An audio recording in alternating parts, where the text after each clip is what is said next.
Force 10 film नवरोन की शुरुआत हमें 1961 के मूल निर्माण के चुनिंदा फुटेज दिखाई गई। जर्मन सैनिक एक बार फिर घबराए भागते हैं, विस्फोटक एक बार फिर फटते हैं, बड़ी बंदूकें गिरती हैं, चट्टानें फट जाती हैं।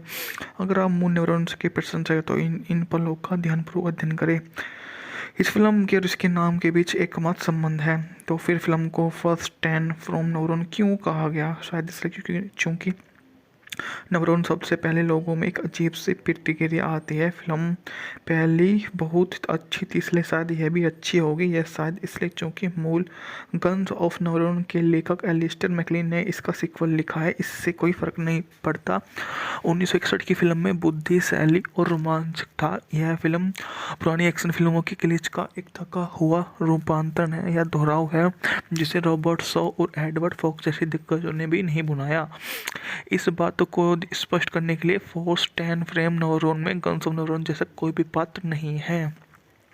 इसका बंदूक से कोई लेना देना नहीं है और इसमें कोई द्वीप पर हमला शामिल नहीं है। हालांकि यह तोड़फोड़ के कारण होने वाली एक विशाल तबाही के साथ समाप्त हो जाती है।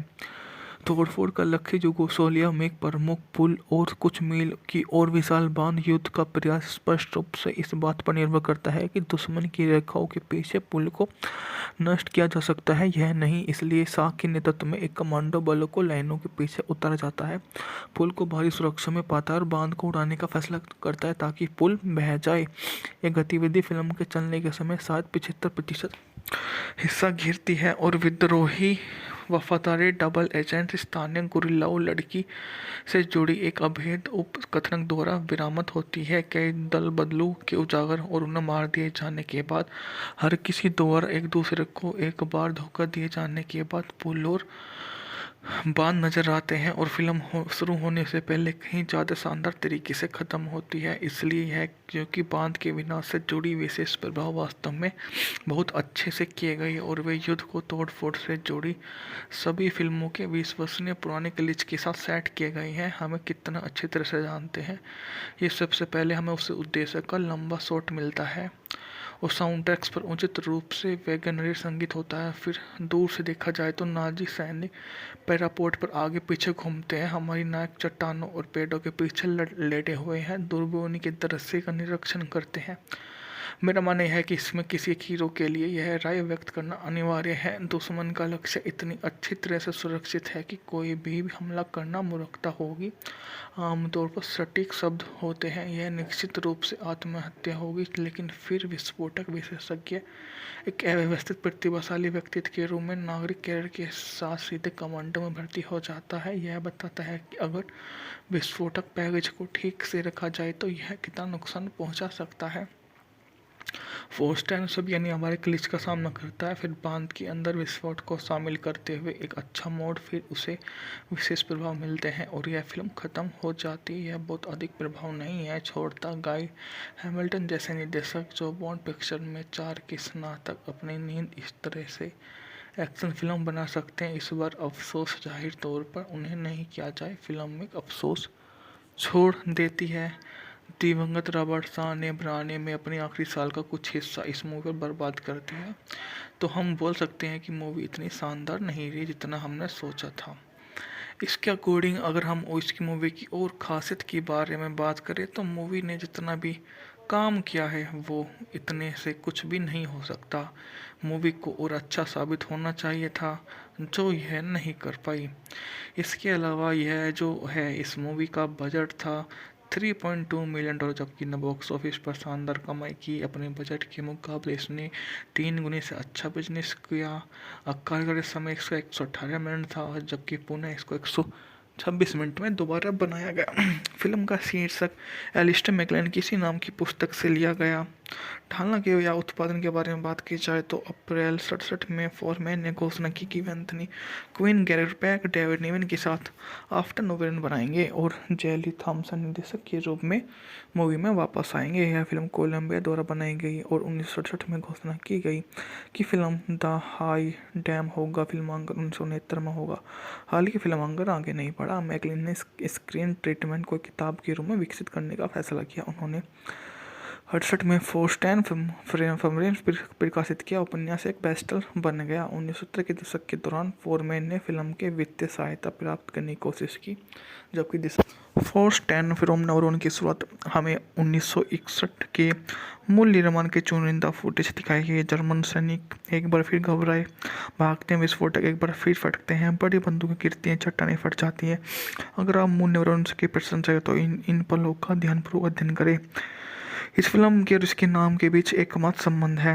तो फिर फिल्म को फर्स्ट 10 फ्रॉम न्यूरॉन क्यों कहा गया? शायद इसलिए क्योंकि न्यूरॉन सबसे पहले लोगों में एक अजीब सी प्रतिक्रिया आती है। फिल्म पहली बहुत अच्छी थी, इसलिए शायद यह भी अच्छी होगी। यह शायद इसलिए क्योंकि मूल गन्स ऑफ न्यूरॉन के लेखक एलिस्टर मैकलीन ने इसका सीक्वल लिखा है। इससे कोई फर्क नहीं पड़ता 1961 की फिल्म में बुद्धिशाली और रोमांचक था। यह फिल्म पुरानी एक्शन फिल्मों की क्लिच का एक थका हुआ रूपांतरण है या दोहराव है, जिसे रॉबर्ट शॉ और एडवर्ड फॉक्स जैसे दिग्गजों ने भी नहीं बनाया। इस बात को स्पष्ट करने के लिए फोर्स्टैन फ्रेम न्यूरॉन में गन्स ऑफ न्यूरॉन जैसा कोई भी पात्र नहीं है। इसका बंदूक से कोई लेना देना नहीं है और इसमें कोई द्वीप पर हमला शामिल नहीं है। हालांकि यह तोड़फोड़ के कारण होने वाली एक विशाल तबाही के साथ समाप्त हो जाती है। तोड़फोड़ का लक्ष्य यूगोस्लाविया में एक प्रमुख पुल और कुछ मील की और विशाल बांध युद्ध का प्रयास स्पष्ट रूप से इस बात पर निर्भर करता है कि दुश्मन की रेखाओं के पीछे पुल को नष्ट किया जा सकता है यह नहीं। इसलिए शाह के नेतृत्व में एक कमांडो बलों को लाइनों के पीछे उतारा जाता है, पुल को भारी सुरक्षा में पाता है और बांध को उड़ाने का फैसला करता है ताकि पुल बह जाए।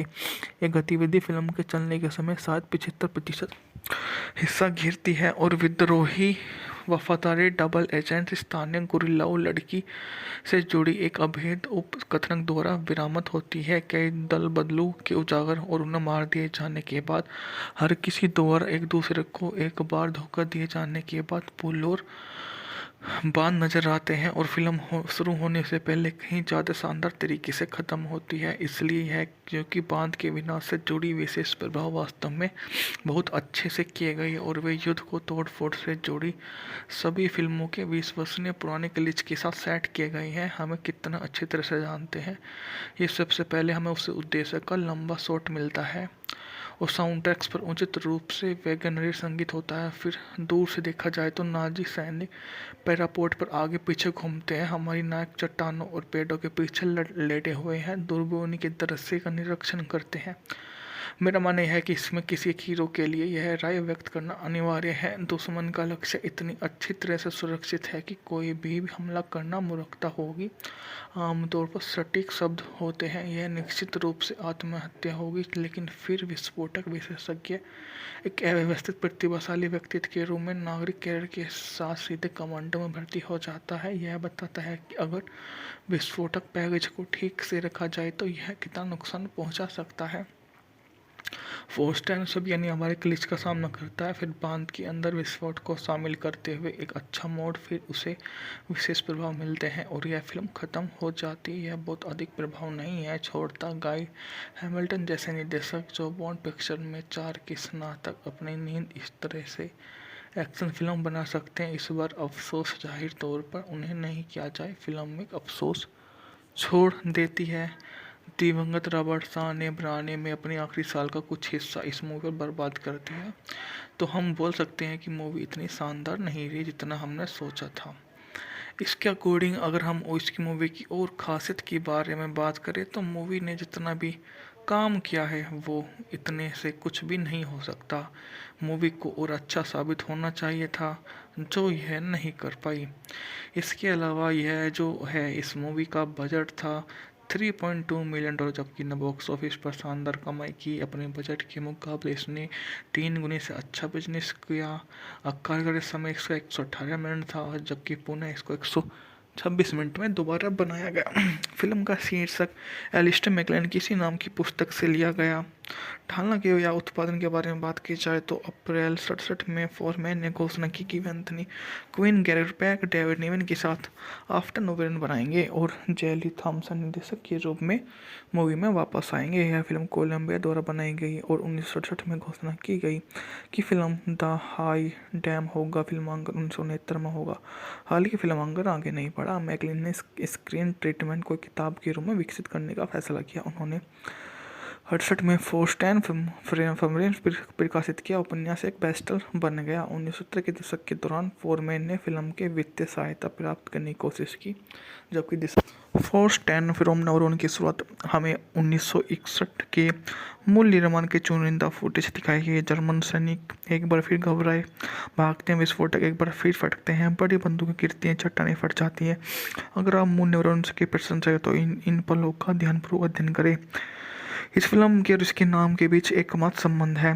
तो फिर फिल्म को फर्स्ट टैन फ्रॉम नवरोन क्यों कहा गया? शायद इसलिए क्योंकि नवरोन सबसे पहले लोगों में एक अजीब सी प्रतिक्रिया आती है। फिल्म पहली बहुत अच्छी थी, इसलिए शायद यह भी अच्छी होगी। यह शायद इसलिए क्योंकि मूल गन्स ऑफ नवरोन के लेखक एलिस्टर मैकलिन ने इसका सीक्वल लिखा है। इससे कोई फर्क नहीं पड़ता 1961 की फिल्म में बुद्धि, शैली और रोमांच था। यह फिल्म पुरानी एक्शन फिल्मों की क्लिच का एक थका हुआ रूपांतरण है या दोहराव है, जिसे रॉबर्ट शॉ और एडवर्ड फॉक्स जैसे दिग्गजों ने भी नहीं बनाया।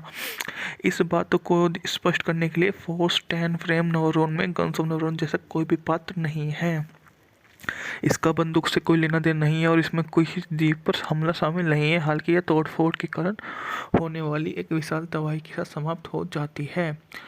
तोड़फोड़ का लक्ष्य यूगोस्लाविया में एक प्रमुख पुल और कुछ मील की और विशाल बांध युद्ध का प्रयास स्पष्ट रूप से इस बात पर निर्भर करता है कि दुश्मन की रेखाओं के पीछे पुल को नष्ट किया जा सकता है यह नहीं। इसलिए शाह के नेतृत्व में एक कमांडो बलों को लाइनों के पीछे उतारा जाता है, पुल को भारी सुरक्षा में पाता है और बांध को उड़ाने का फैसला करता है ताकि पुल बह जाए। यह गतिविधि फिल्म के चलने के समय शायद 75% हिस्सा घेरती है और विद्रोही वफादारी डबल एजेंट स्थानीय गुरिल्लाओं लड़की से जुड़ी एक अभेद उपकथन द्वारा बरामद होती है। कई दल बदलू के उजागर और उन्हें मार दिए जाने के बाद हर किसी द्वारा एक दूसरे को एक बार धोखा दिए जाने के बाद पुल और बांध नजर आते हैं और फिल्म शुरू होने से पहले कहीं ज़्यादा शानदार तरीके से ख़त्म होती है। इसलिए है क्योंकि बांध के विनाश से जुड़ी विशेष प्रभाव वास्तव में बहुत अच्छे से किए गए और वे युद्ध को तोड़ फोड़ से जुड़ी सभी फिल्मों के विश्वसनीय पुराने क्लिच के साथ सेट किए गए हैं। हमें कितना अच्छी तरह से जानते हैं।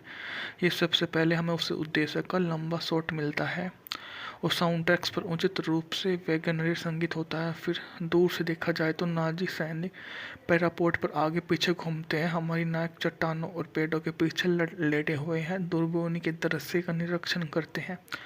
मेरा मानना यह है कि इसमें किसी एक हीरो के लिए यह राय व्यक्त करना अनिवार्य है, दुश्मन का लक्ष्य इतनी अच्छी तरह से सुरक्षित है कि कोई भी हमला करना मूर्खता होगी। आमतौर पर सटीक शब्द होते हैं, यह निश्चित रूप से आत्महत्या होगी। लेकिन फिर विस्फोटक विशेषज्ञ एक अव्यवस्थित प्रतिभाशाली व्यक्तित्व के रूप में नागरिक कैरियर के साथ सीधे कमांडो में भर्ती हो जाता है। यह बताता है कि अगर विस्फोटक पैकेज को ठीक से रखा जाए तो यह कितना नुकसान पहुंचा सकता है। फोर्स्टैन सब यानी हमारे क्लिच का सामना करता है, फिर बांध के अंदर विस्फोट को शामिल करते हुए एक अच्छा मोड, फिर उसे विशेष प्रभाव मिलते हैं और यह फिल्म ख़त्म हो जाती है। यह बहुत अधिक प्रभाव नहीं है छोड़ता। गाय हैमिल्टन जैसे निर्देशक जो बॉन्ड पिक्चर में 4 के स्नातक अपनी नींद इस तरह से एक्शन फिल्म बना सकते हैं, इस बार अफसोस जाहिर तौर पर उन्हें नहीं किया जाए। फिल्म में अफसोस छोड़ देती है। दिवंगत रॉबर्ट शाह ने बनाने में अपने आखिरी साल का कुछ हिस्सा इस मूवी पर बर्बाद कर दिया, तो हम बोल सकते हैं कि मूवी इतनी शानदार नहीं रही जितना हमने सोचा था। इसके अकॉर्डिंग अगर हम इसकी मूवी की और खासियत के बारे में बात करें तो मूवी ने जितना भी काम किया है वो इतने से कुछ भी नहीं हो सकता। मूवी को और अच्छा साबित होना चाहिए था, जो यह नहीं कर पाई। इसके अलावा यह जो है इस मूवी का बजट था $3.2 मिलियन, जबकि न बॉक्स ऑफिस पर शानदार कमाई की। अपने बजट के मुकाबले इसने 3 गुने से अच्छा बिजनेस किया। कारगर समय इसका 118 मिनट था, जबकि पुणे इसको 126 मिनट में दोबारा बनाया गया। फिल्म का शीर्षक एलिस्टर मैकलिन किसी नाम की पुस्तक से लिया गया। हालांकि या उत्पादन के बारे में बात की जाए तो अप्रैल 67 में फोरमैन ने घोषणा की कि वे Anthony Quinn, Garrett Peck, David Niven के साथ आफ्टर नोवेन बनाएंगे और जेली थॉमसन निर्देशक के रूप में मूवी में वापस आएंगे। यह फिल्म कोलंबिया द्वारा बनाई गई और 1967 में घोषणा की गई कि फिल्म द हाई डैम होगा फिल्मांकन 1969 में होगा। हालांकि फिल्मांकन आगे नहीं बढ़ा। मैकलिन ने स्क्रीन ट्रीटमेंट को किताब के रूप में विकसित करने का फैसला किया। उन्होंने 68 में फोर्स्टैन फ्रेम प्रकाशित किया। उपन्यास एक बेस्टसेलर बन गया। 1970 के दशक के दौरान फोरमैन ने फिल्म के वित्तीय सहायता प्राप्त करने की कोशिश की, जबकि फोर्स्टैन फ्रेम नवरोन की शुरुआत हमें 1961 के मूल निर्माण के चुनिंदा फुटेज दिखाई गई। जर्मन सैनिक एक बार फिर घबराए, भागते हैं, विस्फोटक एक बार फिर फटते हैं, बड़ी बंदूकें गिरती हैं, चट्टानें फट जाती हैं। अगर आप मूल न्यूरॉन्स की प्रशंसा करें तो इन पलों का ध्यानपूर्वक अध्ययन करें। इस फिल्म के और इसके नाम के बीच एकमात्र संबंध है। तो फिर फिल्म को फर्स्ट 10 फ्रॉम नवरोन क्यों कहा गया? शायद इसलिए क्योंकि नवरोन सबसे पहले लोगों में एक अजीब सी प्रतिक्रिया आती है। फिल्म पहली बहुत अच्छी थी इसलिए शायद यह भी अच्छी होगी। यह शायद इसलिए क्योंकि मूल गन्स ऑफ नवरोन के लेखक एलिस्टर मैकलिन ने इसका सीक्वल लिखा है। इससे कोई फर्क नहीं पड़ता 1961 की फिल्म में बुद्धिशैली और रोमांच था। यह फिल्म पुरानी एक्शन फिल्मों की क्लिच का एक थका हुआ रूपांतरण है या दोहराव है, जिसे रॉबर्ट शॉ और एडवर्ड फॉक्स जैसे दिग्गजों ने भी नहीं बनाया। इस बात को स्पष्ट करने के लिए फोर्स 10 फ्रेम नवरोन में गन्स ऑफ नवरोन जैसा कोई भी पात्र नहीं है। इसका बंदूक से कोई लेना देना नहीं है और इसमें कोई द्वीप पर हमला शामिल नहीं है। हालांकि यह तोड़फोड़ के कारण होने वाली एक विशाल तबाही के साथ समाप्त हो जाती है।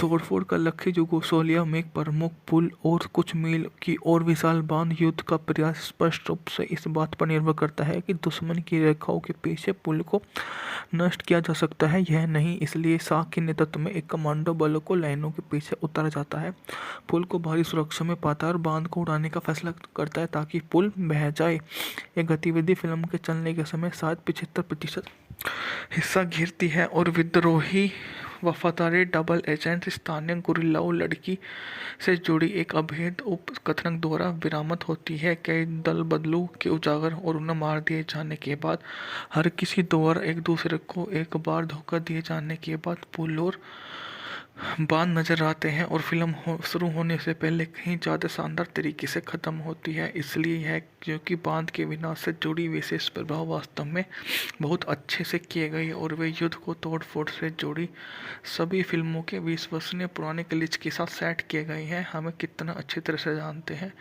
ये सबसे पहले हमें उस उद्देश्य का लंबा शॉट मिलता है और साउंड ट्रैक्स पर उचित रूप से वैगनरी संगीत होता है। फिर दूर से देखा जाए तो नाजी सैनिक पैरापोर्ट पर आगे पीछे घूमते हैं। हमारी नायक चट्टानों और पेड़ों के पीछे लेटे हुए हैं, दूरबीनी के दृश्य का निरीक्षण करते हैं। मेरा मानना यह है कि इसमें किसी एक हीरो के लिए यह राय व्यक्त करना अनिवार्य है, दुश्मन का लक्ष्य इतनी अच्छी तरह से सुरक्षित है कि कोई भी हमला करना मूर्खता होगी। आमतौर पर सटीक शब्द होते हैं, यह निश्चित रूप से आत्महत्या होगी। लेकिन फिर विस्फोटक विशेषज्ञ एक अव्यवस्थित प्रतिभाशाली व्यक्तित्व के रूप में नागरिक कैरियर के साथ सीधे कमांडो में भर्ती हो जाता है। यह बताता है कि अगर विस्फोटक पैकेज को ठीक से रखा जाए तो यह कितना नुकसान पहुंचा सकता है। फोर्स 10 सब यानी हमारे क्लिच का सामना करता है, फिर बांध के अंदर विस्फोट को शामिल करते हुए एक अच्छा मोड, फिर उसे विशेष प्रभाव मिलते हैं और यह फिल्म ख़त्म हो जाती है। यह बहुत अधिक प्रभाव नहीं है छोड़ता। गाय हैमिल्टन जैसे निर्देशक जो बॉन्ड पिक्चर में 4 के स्नातक अपनी नींद इस तरह से एक्शन फिल्म बना सकते हैं, इस बार अफसोस जाहिर तौर पर उन्हें नहीं किया जाए। फिल्म में अफसोस छोड़ देती है। दिवंगत रॉबर्ट शाह ने बनाने में अपनी आखिरी साल का कुछ हिस्सा इस मूवी पर बर्बाद कर दिया, तो हम बोल सकते हैं कि मूवी इतनी शानदार नहीं रही जितना हमने सोचा था। इसके अकॉर्डिंग अगर हम इसकी मूवी की और खासियत के बारे में बात करें तो मूवी ने जितना भी काम किया है वो इतने से कुछ भी नहीं हो सकता। मूवी को और अच्छा साबित होना चाहिए था जो यह नहीं कर पाई। इसके अलावा यह जो है इस मूवी का बजट था $3.2 मिलियन, जबकि न बॉक्स ऑफिस पर शानदार कमाई की। अपने बजट के मुकाबले इसने 3 गुने से अच्छा बिजनेस किया। कार्यकारी समय इसका 118 मिनट था, जबकि पुणे इसको 26 मिनट में दोबारा बनाया गया। फिल्म का शीर्षक एलिस्टर मैकलेन किसी नाम की पुस्तक से लिया गया। हालांकि या उत्पादन के बारे में बात की जाए तो अप्रैल 67 में फोरमैन ने घोषणा की कि वे Anthony Quinn, Garrett Peck, David Niven के साथ आफ्टर नोवेन बनाएंगे और जेली थॉमसन निर्देशक के रूप में मूवी में वापस आएंगे। यह फिल्म कोलंबिया द्वारा बनाई गई और 1967 में घोषणा की गई कि फिल्म द हाई डैम होगा फिल्मांकन 1969 में होगा। हालांकि फिल्मांकन आगे नहीं बढ़ा। मैकलिन ने स्क्रीन ट्रीटमेंट को किताब के रूप में विकसित करने का फैसला किया। उन्होंने 68 में फोर्स्टैन फमरेन प्रकाशित किया। उपन्यास एक बेस्टसेलर बन गया। 1970 के दशक के दौरान फोरमैन ने फिल्म के वित्तीय सहायता प्राप्त करने की कोशिश की, जबकि फोर्स्टैन फ्रॉम नवरोन की शुरुआत हमें 1961 के मूल निर्माण के चुनिंदा फुटेज दिखाई गई। जर्मन सैनिक एक बार फिर घबराए, भागते हैं, विस्फोटक एक बार फिर फटकते हैं, बड़ी बंदूकें गिरती हैं, चट्टानें फट जाती हैं। अगर आप मूल न्यूरॉन की प्रशंसा करें तो इन पलों का ध्यानपूर्वक अध्ययन करें। इस फिल्म के और इसके नाम के बीच एकमात्र संबंध है। तो फिर फिल्म को फर्स्ट 10 फ्रॉम नवरोन क्यों कहा गया? शायद इसलिए क्योंकि नवरोन सबसे पहले लोगों में एक अजीब सी प्रतिक्रिया आती है। फिल्म पहली बहुत अच्छी थी इसलिए शायद यह भी अच्छी होगी। यह शायद इसलिए क्योंकि मूल गन्स ऑफ नवरोन के लेखक एलिस्टर मैकलिन ने इसका सीक्वल लिखा है। इससे कोई फर्क नहीं पड़ता 1961 की फिल्म में बुद्धि, शैली और रोमांच था। यह फिल्म पुरानी एक्शन फिल्मों की क्लिच का एक थका हुआ रूपांतरण है या दोहराव है, जिसे रॉबर्ट शॉ और एडवर्ड फॉक्स जैसे दिग्गजों ने भी नहीं बनाया।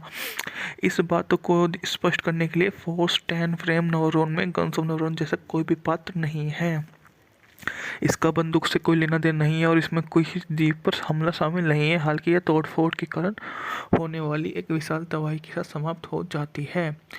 तोड़फोड़ का लक्ष्य यूगोस्लाविया में एक प्रमुख पुल और कुछ मील की और विशाल बांध युद्ध का प्रयास स्पष्ट रूप से इस बात पर निर्भर करता है कि दुश्मन की रेखाओं के पीछे पुल को नष्ट किया जा सकता है यह नहीं। इसलिए शाह के नेतृत्व में एक कमांडो बलों को लाइनों के पीछे उतारा जाता है, पुल को भारी सुरक्षा में पाता है और बांध को उड़ाने का फैसला करता है ताकि पुल बह जाए। यह गतिविधि फिल्म के चलने के समय शायद 75% हिस्सा घेरती है और विद्रोही वफादारी डबल एजेंट स्थानीय गुरिल्लाओं लड़की से जुड़ी एक अभेद उपकथन द्वारा बरामद होती है। कई दल बदलू के उजागर और उन्हें मार दिए जाने के बाद हर किसी द्वारा एक दूसरे को एक बार धोखा दिए जाने के बाद पुल और बांध नजर आते हैं और फिल्म शुरू होने से पहले कहीं ज़्यादा शानदार तरीके से ख़त्म होती है। इसलिए है क्योंकि बांध के विनाश से जुड़ी विशेष प्रभाव वास्तव में बहुत अच्छे से किए गए और वे युद्ध को तोड़ फोड़ से जुड़ी सभी फिल्मों के विश्वसनीय पुराने क्लिच के साथ सेट किए गए हैं। हमें कितना अच्छी तरह से जानते हैं।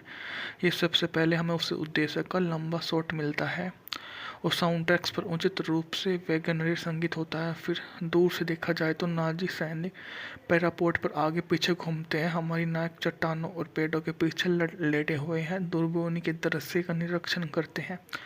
मेरा मानना यह है कि इसमें किसी एक हीरो के लिए यह राय व्यक्त करना अनिवार्य है, दुश्मन का लक्ष्य इतनी अच्छी तरह से सुरक्षित है कि कोई भी हमला करना मूर्खता होगी। आमतौर पर सटीक शब्द होते हैं, यह निश्चित रूप से आत्महत्या होगी। लेकिन फिर विस्फोटक विशेषज्ञ एक अव्यवस्थित प्रतिभाशाली व्यक्तित्व के रूप में नागरिक कैरियर के साथ सीधे कमांडो में भर्ती हो जाता है। यह बताता है कि अगर विस्फोटक पैकेज को ठीक से रखा जाए तो यह कितना नुकसान पहुंचा सकता है। फोर्स 10 सब यानी हमारे क्लिच का सामना करता है, फिर बांध के अंदर विस्फोट को शामिल करते हुए एक अच्छा मोड, फिर उसे विशेष प्रभाव मिलते हैं और यह फिल्म ख़त्म हो जाती है। यह बहुत अधिक प्रभाव नहीं है छोड़ता। गाय हैमिल्टन जैसे निर्देशक जो बॉन्ड पिक्चर में 4 के स्नातक अपनी नींद इस तरह से एक्शन फिल्म बना सकते हैं, इस बार अफसोस जाहिर तौर पर उन्हें नहीं किया जाए। फिल्म में अफसोस छोड़ देती है। दिवंगत रॉबर्ट शाह ने बनाने में अपने आखिरी साल का कुछ हिस्सा इस मूवी पर बर्बाद कर दिया, तो हम बोल सकते हैं कि मूवी इतनी शानदार नहीं रही जितना हमने सोचा था। इसके अकॉर्डिंग अगर हम इसकी मूवी की और खासियत के बारे में बात करें तो मूवी ने जितना भी काम किया है वो इतने से कुछ भी नहीं हो सकता। मूवी को और अच्छा साबित होना चाहिए था जो यह नहीं कर पाई। इसके अलावा यह जो है इस मूवी का बजट था $3.2 मिलियन, जबकि न बॉक्स ऑफिस पर शानदार कमाई की। अपने बजट के मुकाबले इसने 3 गुने से अच्छा बिजनेस किया। कार्यकारी समय इसका 118 मिनट था, जबकि पुणे इसको 126 मिनट में दोबारा बनाया गया। फिल्म का शीर्षक एलिस्टर मैकलेन किसी नाम की पुस्तक से लिया गया। हालांकि या उत्पादन के बारे में बात की जाए तो अप्रैल 67 में फोरमैन ने घोषणा की कि वे Anthony Quinn, Garrett Peck, David Niven के साथ आफ्टर नोवेन बनाएंगे और जेली थॉमसन निर्देशक के रूप में मूवी में वापस आएंगे। यह फिल्म कोलंबिया द्वारा बनाई गई और 1967 में घोषणा की गई कि फिल्म द हाई डैम होगा फिल्मांकन 1969 में होगा। हालांकि फिल्मांकन आगे नहीं बढ़ा। मैकलिन ने स्क्रीन ट्रीटमेंट को किताब के रूप में विकसित करने का फैसला किया। उन्होंने 68 में फोर्स्टैन फिल्म प्रकाशित किया। उपन्यास एक बेस्टसेलर बन गया। 1970 के दशक के दौरान फोरमैन ने फिल्म के वित्तीय सहायता प्राप्त करने की कोशिश की, जबकि फोर्स्टैन फिल्म और उनकी शुरुआत हमें 1961 के मूल निर्माण के चुनिंदा फुटेज दिखाई गई। जर्मन सैनिक एक बार फिर घबराए, भागते हैं, विस्फोटक एक बार फिर फटते हैं, बड़ी बंदूकें गिरती हैं, चट्टानें फट जाती हैं। अगर आप मूल निर्माण की प्रशंसा है तो इन पलों का ध्यानपूर्वक अध्ययन करें। इस फिल्म के और इसके नाम के बीच एकमात्र संबंध है। तो फिर फिल्म को फर्स्ट 10 फ्रॉम नवरोन क्यों कहा गया? शायद इसलिए क्योंकि नवरोन सबसे पहले लोगों में एक अजीब सी प्रतिक्रिया आती है। फिल्म पहली बहुत अच्छी थी, इसलिए शायद यह भी अच्छी होगी। यह शायद इसलिए क्योंकि मूल गन्स ऑफ नवरोन के लेखक एलिस्टर मैकलिन ने इसका सीक्वल लिखा है। इससे कोई फर्क नहीं पड़ता 1961 की फिल्म में बुद्धि, शैली और रोमांच था। यह फिल्म पुरानी एक्शन फिल्मों की क्लिच का एक थका हुआ रूपांतरण है या दोहराव है, जिसे रॉबर्ट शॉ और एडवर्ड फॉक्स जैसे दिग्गजों ने भी नहीं बनाया। इस बात को स्पष्ट करने के लिए फोर्स 10 फ्रेम नवरोन में गन्स ऑफ नवरोन जैसा कोई भी पात्र नहीं है। इसका बंदूक से कोई लेना देना नहीं है और इसमें कोई द्वीप पर हमला शामिल नहीं है। हालांकि यह तोड़फोड़ के कारण होने वाली एक विशाल तबाही के साथ समाप्त हो जाती है।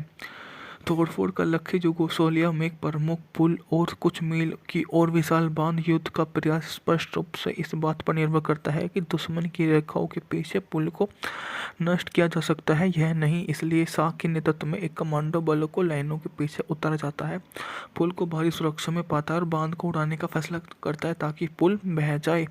यह गतिविधि फिल्म के चलने के समय शायद 75% हिस्सा घेरती है और विद्रोही वफादारी डबल एजेंट स्थानीय गुरिल्लाओं लड़की से जुड़ी एक अभेद उपकथन द्वारा बरामद होती है। कई दल बदलू के उजागर और उन्हें मार दिए जाने के बाद हर किसी द्वारा एक दूसरे को एक बार धोखा दिए जाने के बाद पुल और बांध नजर आते हैं और फिल्म शुरू होने से पहले कहीं ज़्यादा शानदार तरीके से ख़त्म होती है। इसलिए यह क्योंकि बांध के विनाश से जुड़ी विशेष प्रभाव वास्तव में बहुत अच्छे से किए गए और वे युद्ध को तोड़-फोड़ से जुड़ी सभी फिल्मों के विश्वसनीय पुराने क्लिच के साथ सेट किए गए हैं। हमें कितना अच्छी तरह से जानते हैं।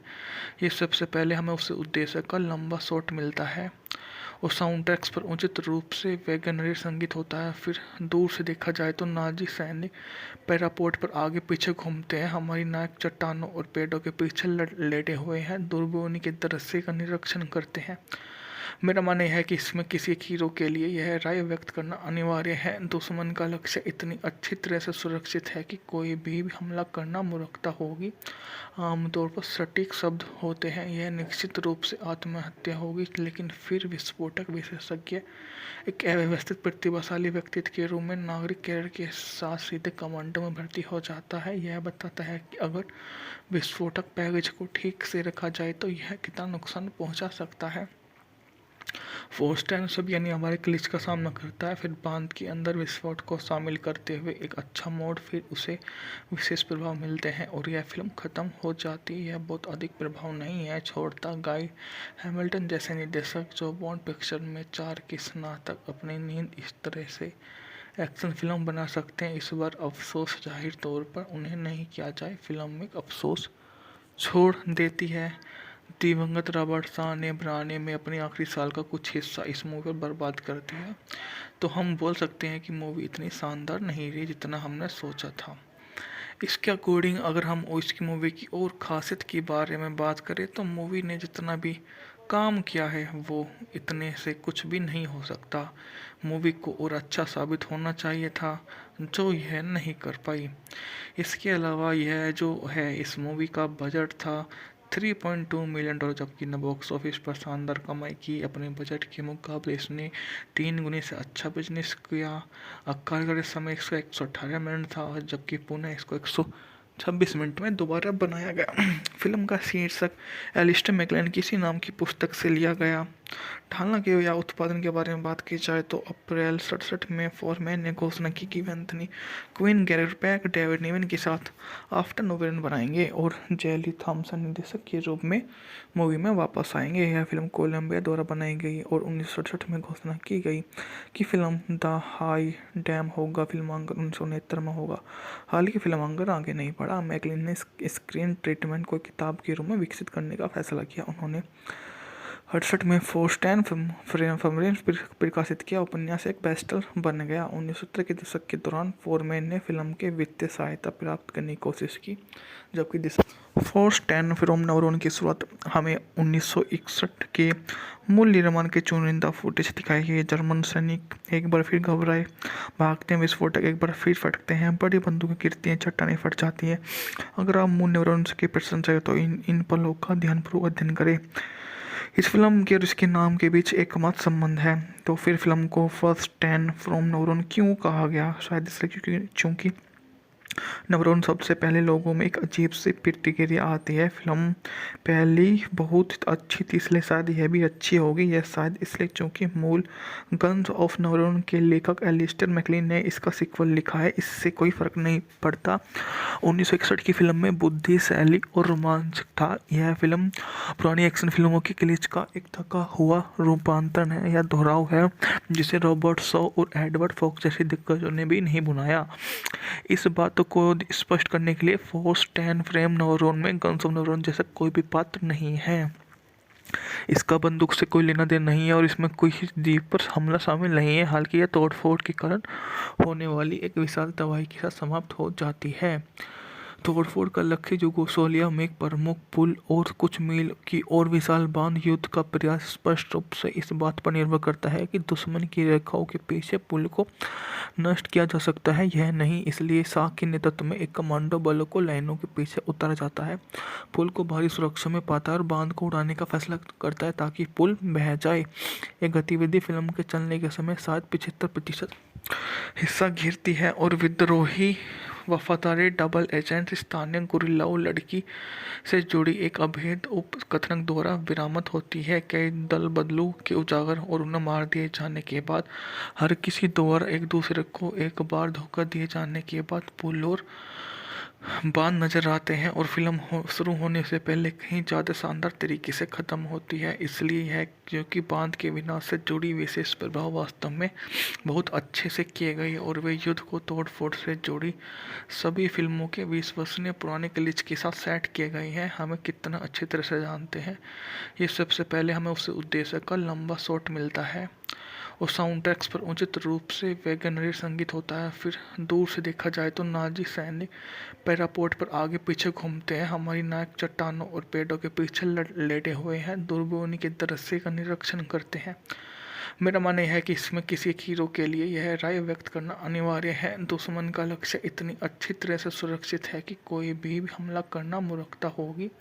आमतौर पर सटीक शब्द होते हैं, यह निश्चित रूप से आत्महत्या होगी। लेकिन फिर विस्फोटक विशेषज्ञ एक अव्यवस्थित प्रतिभाशाली व्यक्तित्व के रूप में नागरिक कैरियर के साथ सीधे कमांडो में भर्ती हो जाता है। यह बताता है कि अगर विस्फोटक पैकेज को ठीक से रखा जाए तो यह कितना नुकसान पहुंचा सकता है। फोर्स्टैन सब यानी हमारे क्लिच का सामना करता है, फिर बांध के अंदर विस्फोट को शामिल करते हुए एक अच्छा मोड, फिर उसे विशेष प्रभाव मिलते हैं और यह फिल्म ख़त्म हो जाती है। यह बहुत अधिक प्रभाव नहीं है छोड़ता। गाय हैमिल्टन जैसे निर्देशक जो बॉन्ड पिक्चर में 4 के स्नातक अपनी नींद इस तरह से एक्शन फिल्म बना सकते हैं, इस बार अफसोस जाहिर तौर पर उन्हें नहीं किया जाए। फिल्म में अफसोस छोड़ देती है।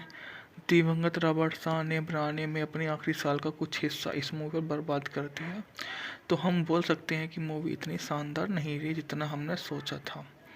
इसके अकॉर्डिंग अगर हम इसकी मूवी की और ख़ासियत के बारे में बात करें तो मूवी ने जितना भी काम किया है वो इतने से कुछ भी नहीं हो सकता। मूवी को और अच्छा साबित होना चाहिए था, जो यह नहीं कर पाई। इसके अलावा यह जो है इस मूवी का बजट था 3.2 मिलियन डॉलर, जबकि ने बॉक्स ऑफिस पर शानदार कमाई की। अपने बजट के मुकाबले इसने 3 गुने से अच्छा बिजनेस किया। आखिरकार इस समय इसका 118 मिनट था, जबकि पुणे इसको 126 मिनट में दोबारा बनाया गया। फिल्म का शीर्षक एलिस्टर मैकलेन किसी नाम की पुस्तक से लिया गया। हालांकि या उत्पादन के बारे में बात की जाए तो अप्रैल 67 में फोरमैन ने घोषणा की कि वे Anthony Quinn, Garrett Peck, David Niven के साथ आफ्टर नोवेलन बनाएंगे और जेली थॉमसन निर्देशक के रूप में मूवी में वापस आएंगे। यह फिल्म कोलंबिया द्वारा बनाई गई और 1967 में घोषणा की गई कि फिल्म द हाई डैम होगा फिल्मांकन 1969 में होगा।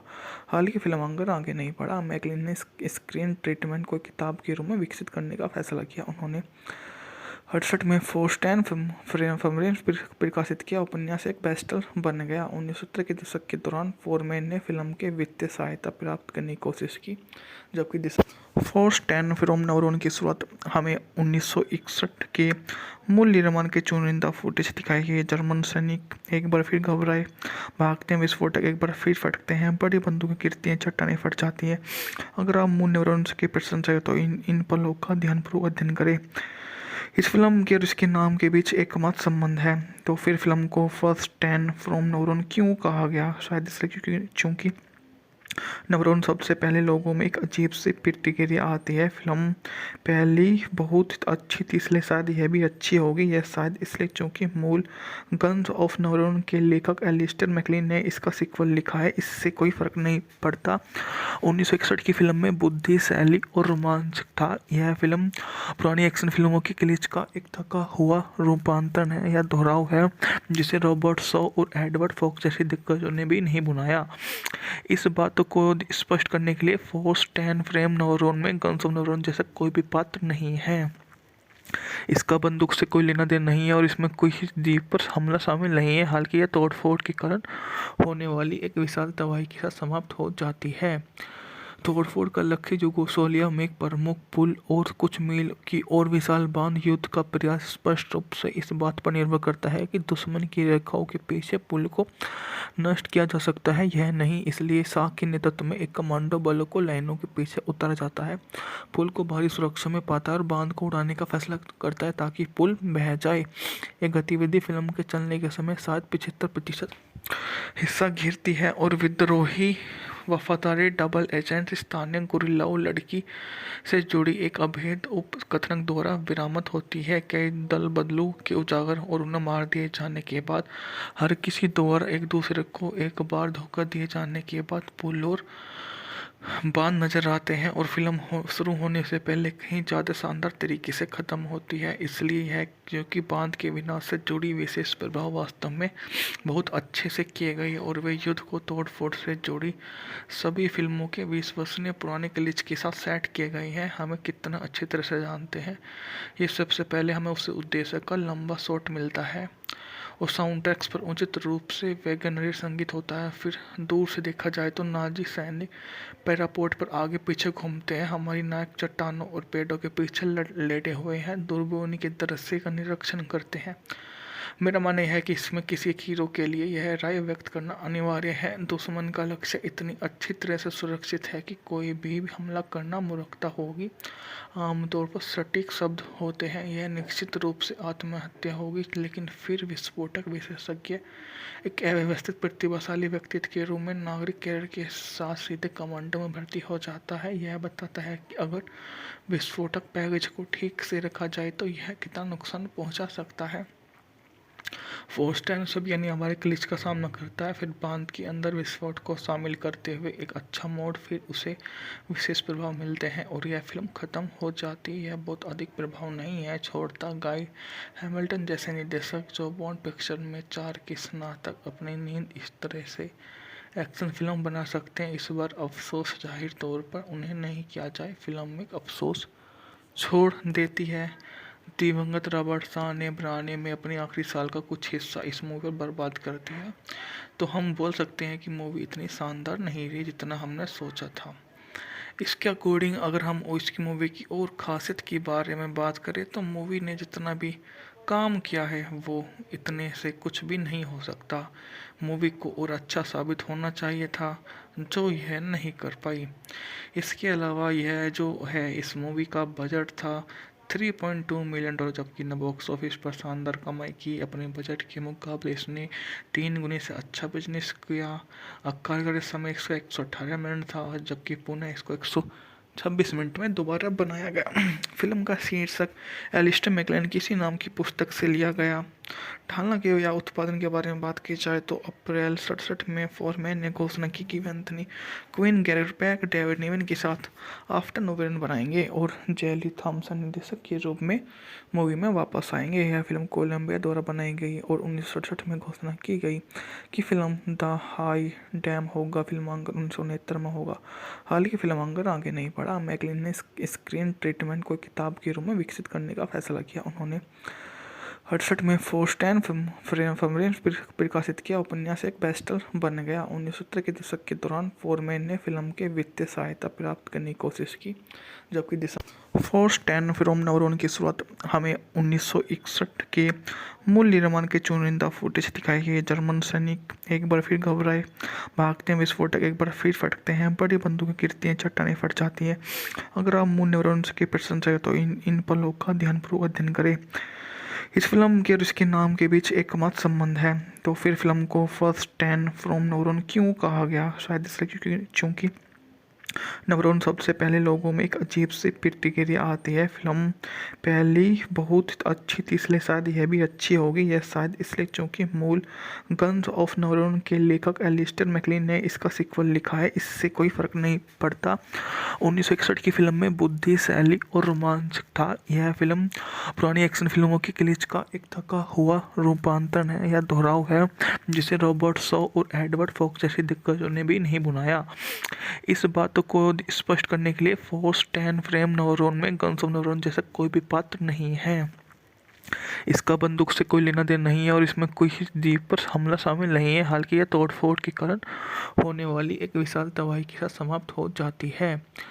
तोड़फोड़ का लक्ष्य यूगोस्लाविया में एक प्रमुख पुल और कुछ मील की और विशाल बांध युद्ध का प्रयास स्पष्ट रूप से इस बात पर निर्भर करता है कि दुश्मन की रेखाओं के पीछे पुल को नष्ट किया जा सकता है यह नहीं। इसलिए शाह के नेतृत्व में एक कमांडो बलों को लाइनों के पीछे उतारा जाता है, पुल को भारी सुरक्षा में पाता है और बांध को उड़ाने का फैसला करता है ताकि पुल बह जाए। यह गतिविधि फिल्म के चलने के समय शायद 75% हिस्सा घेरती है और विद्रोही वफादारी डबल एजेंट स्थानीय गुरिल्लाओं लड़की से जुड़ी एक अभेद उपकथन द्वारा बरामद होती है। कई दल बदलू के उजागर और उन्हें मार दिए जाने के बाद हर किसी द्वारा एक दूसरे को एक बार धोखा दिए जाने के बाद पुल और बांध नजर आते हैं और फिल्म शुरू होने से पहले कहीं ज़्यादा शानदार तरीके से ख़त्म होती है। इसलिए है क्योंकि बांध के विनाश से जुड़ी विशेष प्रभाव वास्तव में बहुत अच्छे से किए गए और वे युद्ध को तोड़ फोड़ से जुड़ी सभी फिल्मों के विश्वसनीय पुराने क्लिच के साथ सेट किए गए हैं। हमें कितना अच्छी तरह से जानते हैं।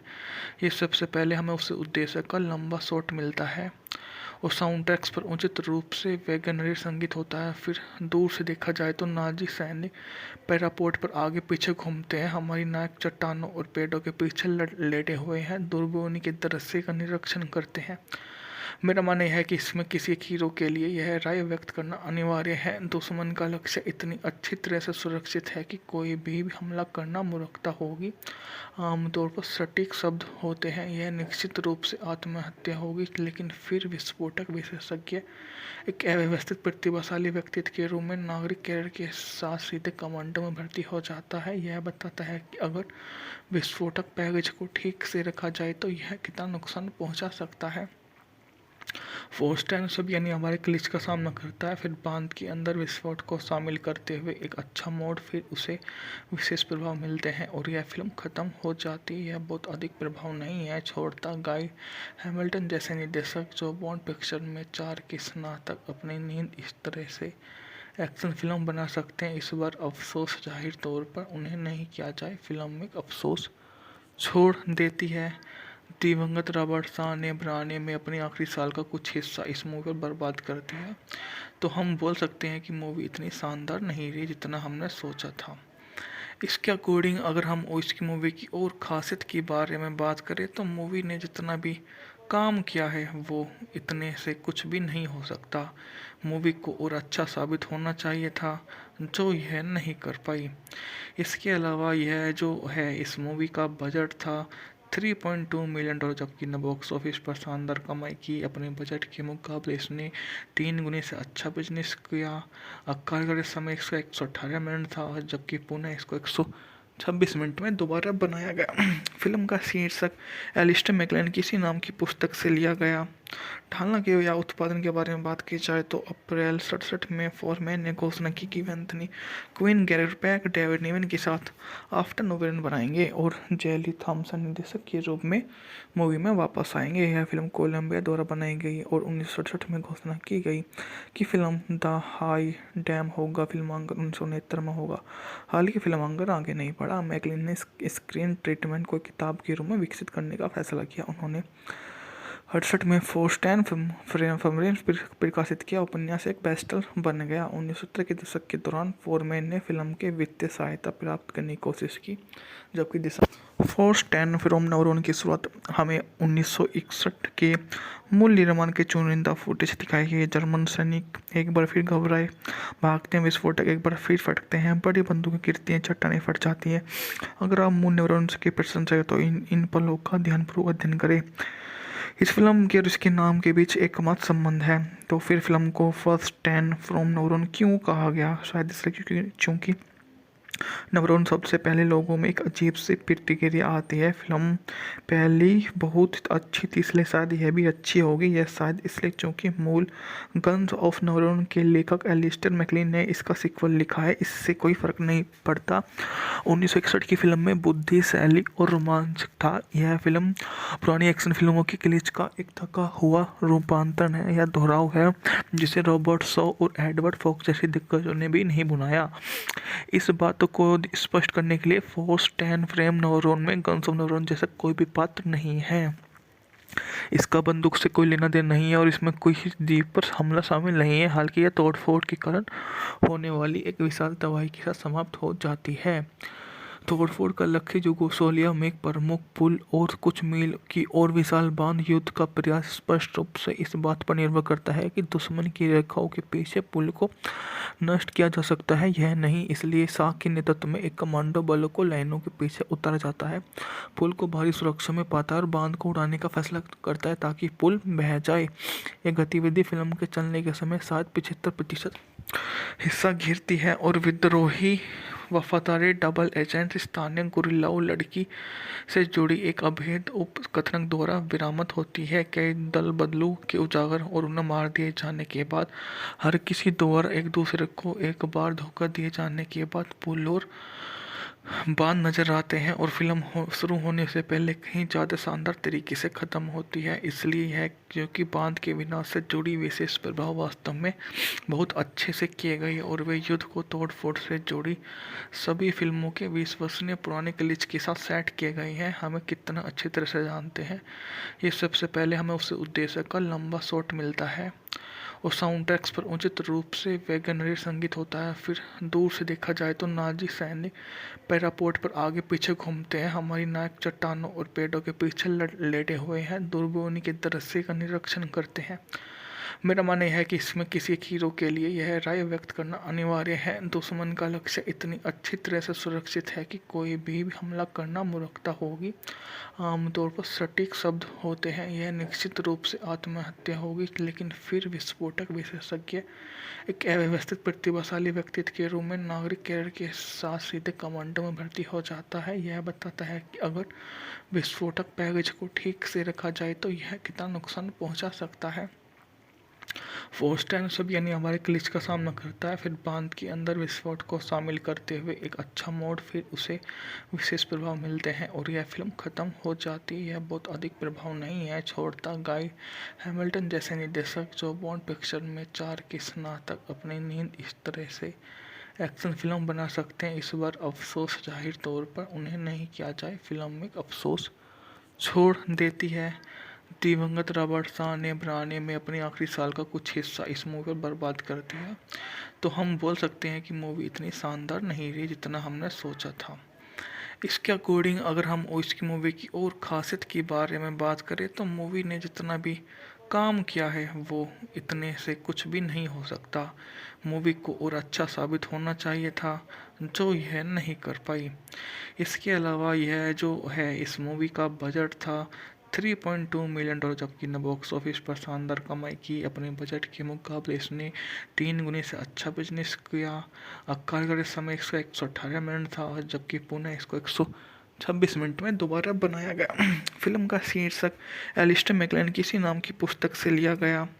हालांकि या उत्पादन के बारे में बात की जाए तो अप्रैल 67 में फॉरमैन ने घोषणा की कि वे Anthony Quinn, Garrett Peck, David Niven के साथ आफ्टर नोवेलन बनाएंगे और जेली थॉमसन निर्देशक के रूप में मूवी में वापस आएंगे। यह फिल्म कोलंबिया द्वारा बनाई गई और 1967 में घोषणा की गई कि फिल्म द हाई डैम होगा फिल्मांकन 1969 में होगा।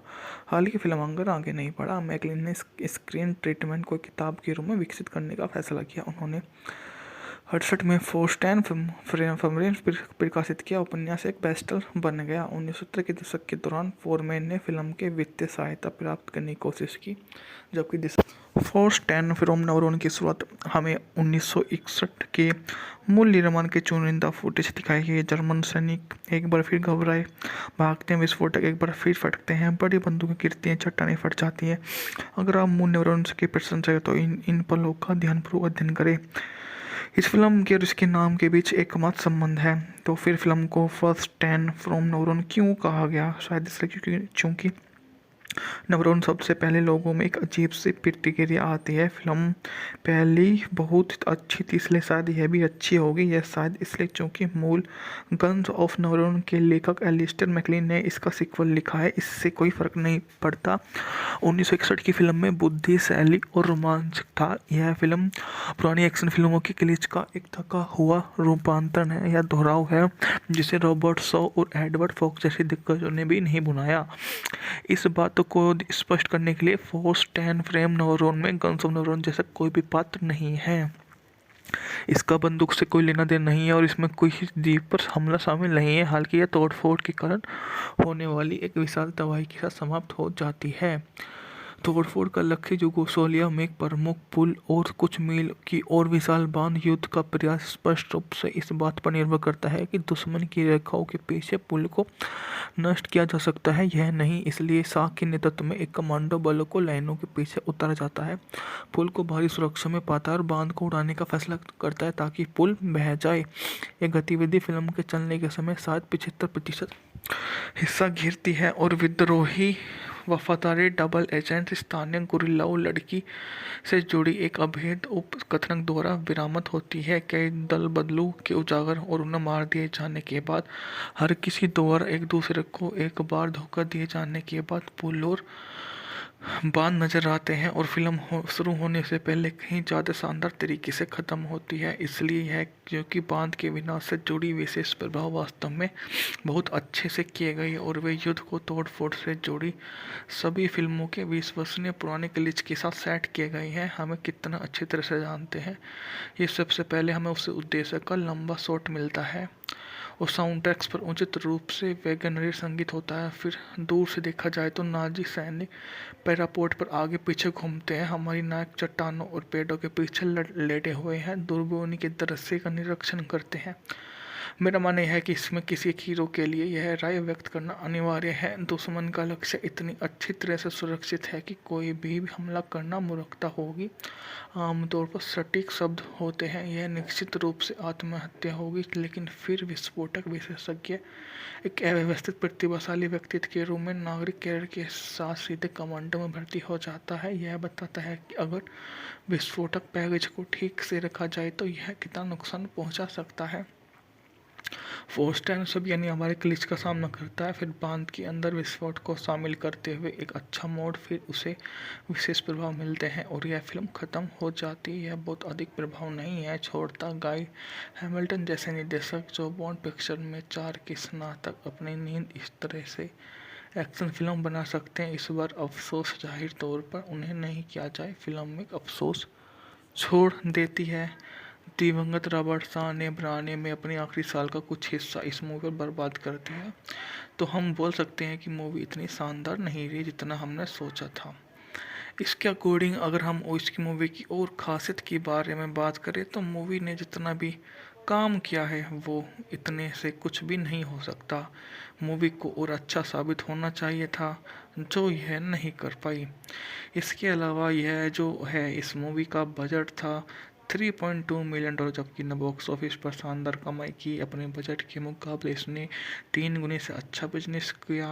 कार्यकारी समय इसका 118 मिनट था, जबकि पुणे इसको 126 मिनट में दोबारा बनाया गया। फिल्म का शीर्षक एलिस्टर मैकलेन किसी नाम की पुस्तक से लिया गया। हालांकि या उत्पादन के बारे में बात की जाए तो अप्रैल 67 में फोरमैन ने घोषणा की कि वे Anthony Quinn, Garrett Peck, David Niven के साथ आफ्टर नोवेन बनाएंगे और जेली थॉमसन निर्देशक के रूप में मूवी में वापस आएंगे। यह फिल्म कोलंबिया द्वारा बनाई गई और 1967 में घोषणा की गई कि फिल्म द हाई डैम होगा फिल्मांकन 1969 में होगा। हालांकि फिल्मांकन आगे नहीं बढ़ा। मैकलिन ने स्क्रीन ट्रीटमेंट को किताब के रूप में विकसित करने का फैसला किया। उन्होंने 68 में फोर्स्टैन फ्रेम प्रकाशित किया। उपन्यास एक बेस्टसेलर बन गया। 1970 के दशक के दौरान फोरमैन ने फिल्म के वित्तीय सहायता प्राप्त करने की कोशिश की, जबकि फोर्स्टैन फिल्म नवरोन की शुरुआत हमें 1961 के मूल निर्माण के चुनिंदा फुटेज दिखाई गई। जर्मन सैनिक एक बार फिर घबराए, भागते हैं, विस्फोटक एक बार फिर फटकते हैं, बड़ी बंदूकें गिरती हैं, चट्टानें फट जाती हैं। अगर आप मूल न्यूरॉन की प्रशंसा है तो इन पलों का ध्यानपूर्वक अध्ययन करें। इस फिल्म के और इसके नाम के बीच एकमात्र संबंध है। तो फिर फिल्म को फर्स्ट 10 फ्रॉम नवरोन क्यों कहा गया? शायद इसलिए क्योंकि नवरोन सबसे पहले लोगों में एक अजीब सी प्रतिक्रिया आती है। फिल्म पहली बहुत अच्छी थी, इसलिए शायद यह भी अच्छी होगी। यह शायद इसलिए क्योंकि मूल गन्स ऑफ नवरोन के लेखक एलिस्टर मैकलिन ने इसका सीक्वल लिखा है। इससे कोई फर्क नहीं पड़ता 1961 की फिल्म में बुद्धि, शैली और रोमांच था। यह फिल्म पुरानी एक्शन फिल्मों की क्लिच का एक थका हुआ रूपांतरण है या दोहराव है, जिसे रॉबर्ट शॉ और एडवर्ड फॉक्स जैसे दिग्गजों ने भी नहीं बनाया। इस बात को स्पष्ट करने के लिए फोर्स 10 फ्रेम नवरोन में गन्स ऑफ नवरोन जैसा कोई भी पात्र नहीं है। इसका बंदूक से कोई लेना देना नहीं है और इसमें कोई द्वीप पर हमला शामिल नहीं है। हालांकि यह तोड़फोड़ के कारण होने वाली एक विशाल तबाही के साथ समाप्त हो जाती है। तोड़फोड़ का लक्ष्य यूगोस्लाविया में एक प्रमुख पुल और कुछ मील की और विशाल बांध युद्ध का प्रयास स्पष्ट रूप से इस बात पर निर्भर करता है कि दुश्मन की रेखाओं के पीछे पुल को नष्ट किया जा सकता है यह नहीं। इसलिए शाह के नेतृत्व में एक कमांडो बलों को लाइनों के पीछे उतारा जाता है, पुल को भारी सुरक्षा में पाता है और बांध को उड़ाने का फैसला करता है ताकि पुल बह जाए।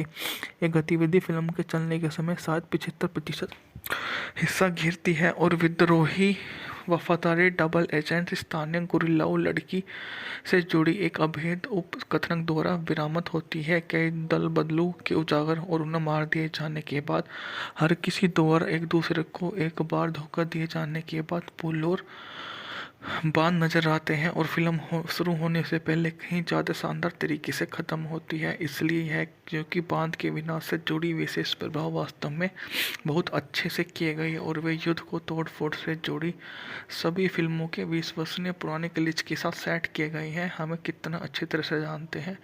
ये सबसे पहले हमें उस उद्देश्य का लंबा शॉट मिलता है और साउंड ट्रैक्स पर उचित रूप से वैगनरी संगीत होता है। फिर दूर से देखा जाए तो नाजी सैनिक पैरापोर्ट पर आगे पीछे घूमते हैं। हमारी नायक चट्टानों और पेड़ों के पीछे लेटे हुए हैं, दूरबीनी के दृश्य का निरीक्षण करते हैं।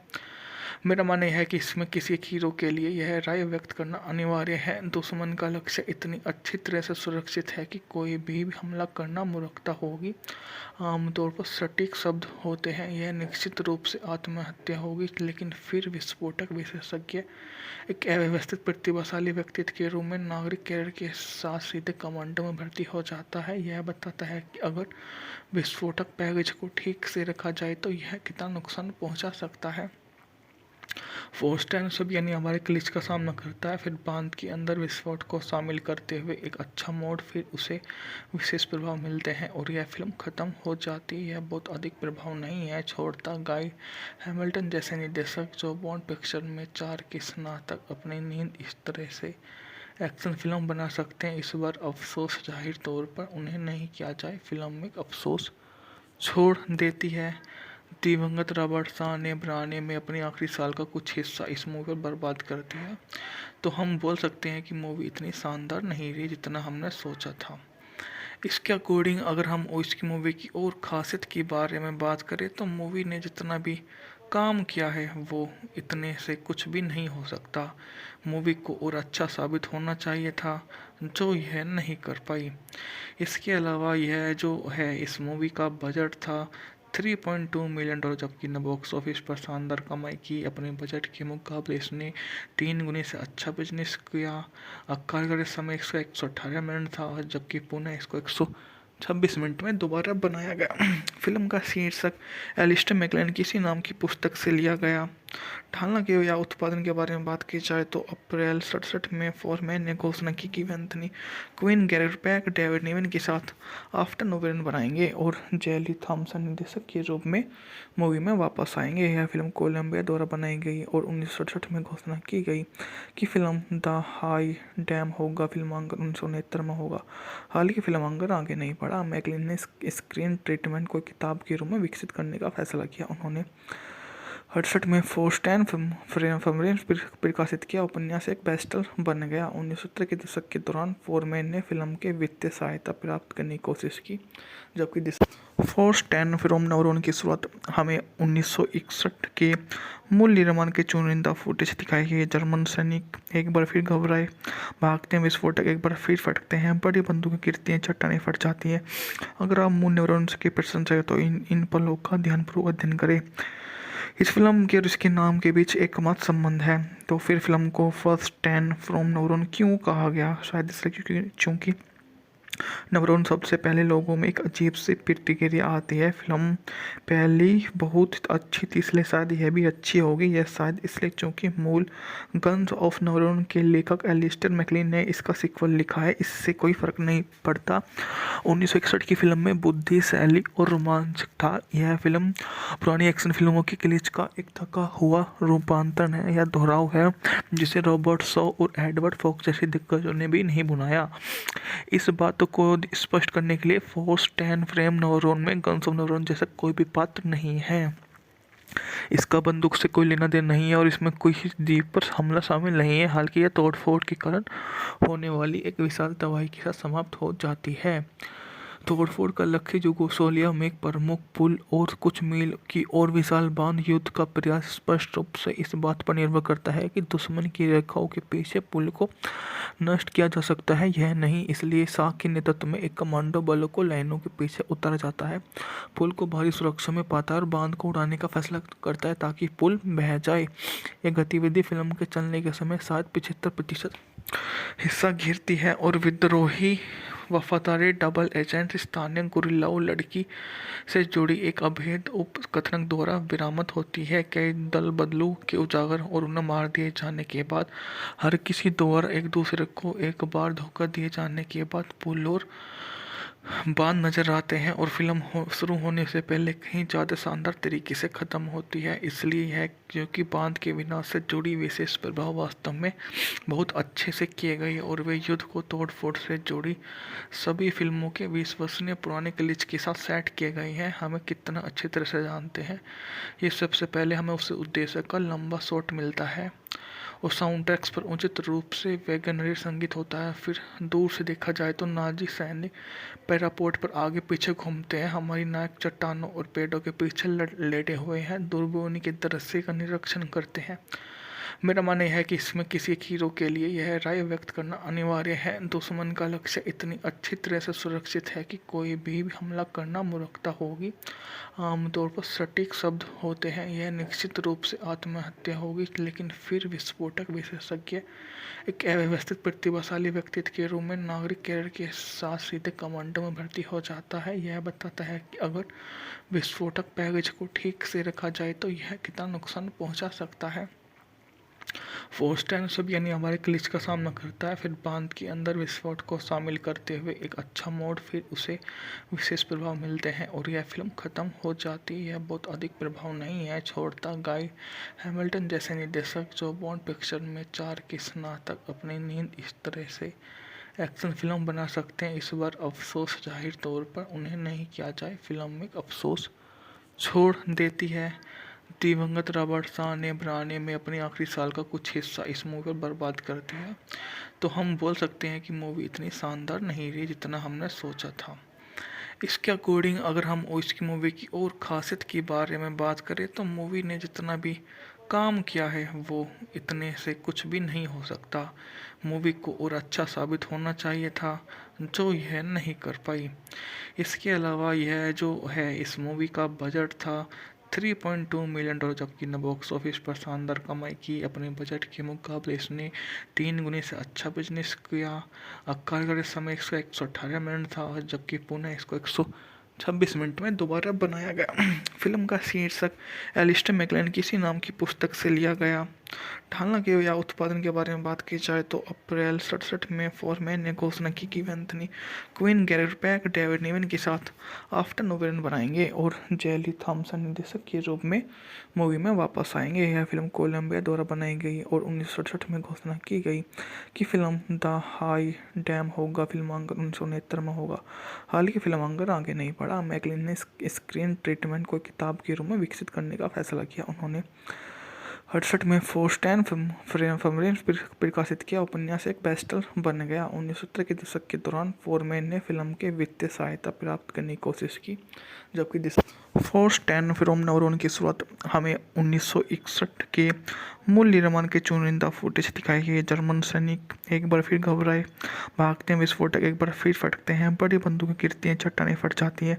अगर आप मूल नवरोन की प्रशंसा करें तो इन पलों का ध्यानपूर्वक अध्ययन करें। इस फिल्म के और इसके नाम के बीच एकमात्र संबंध है।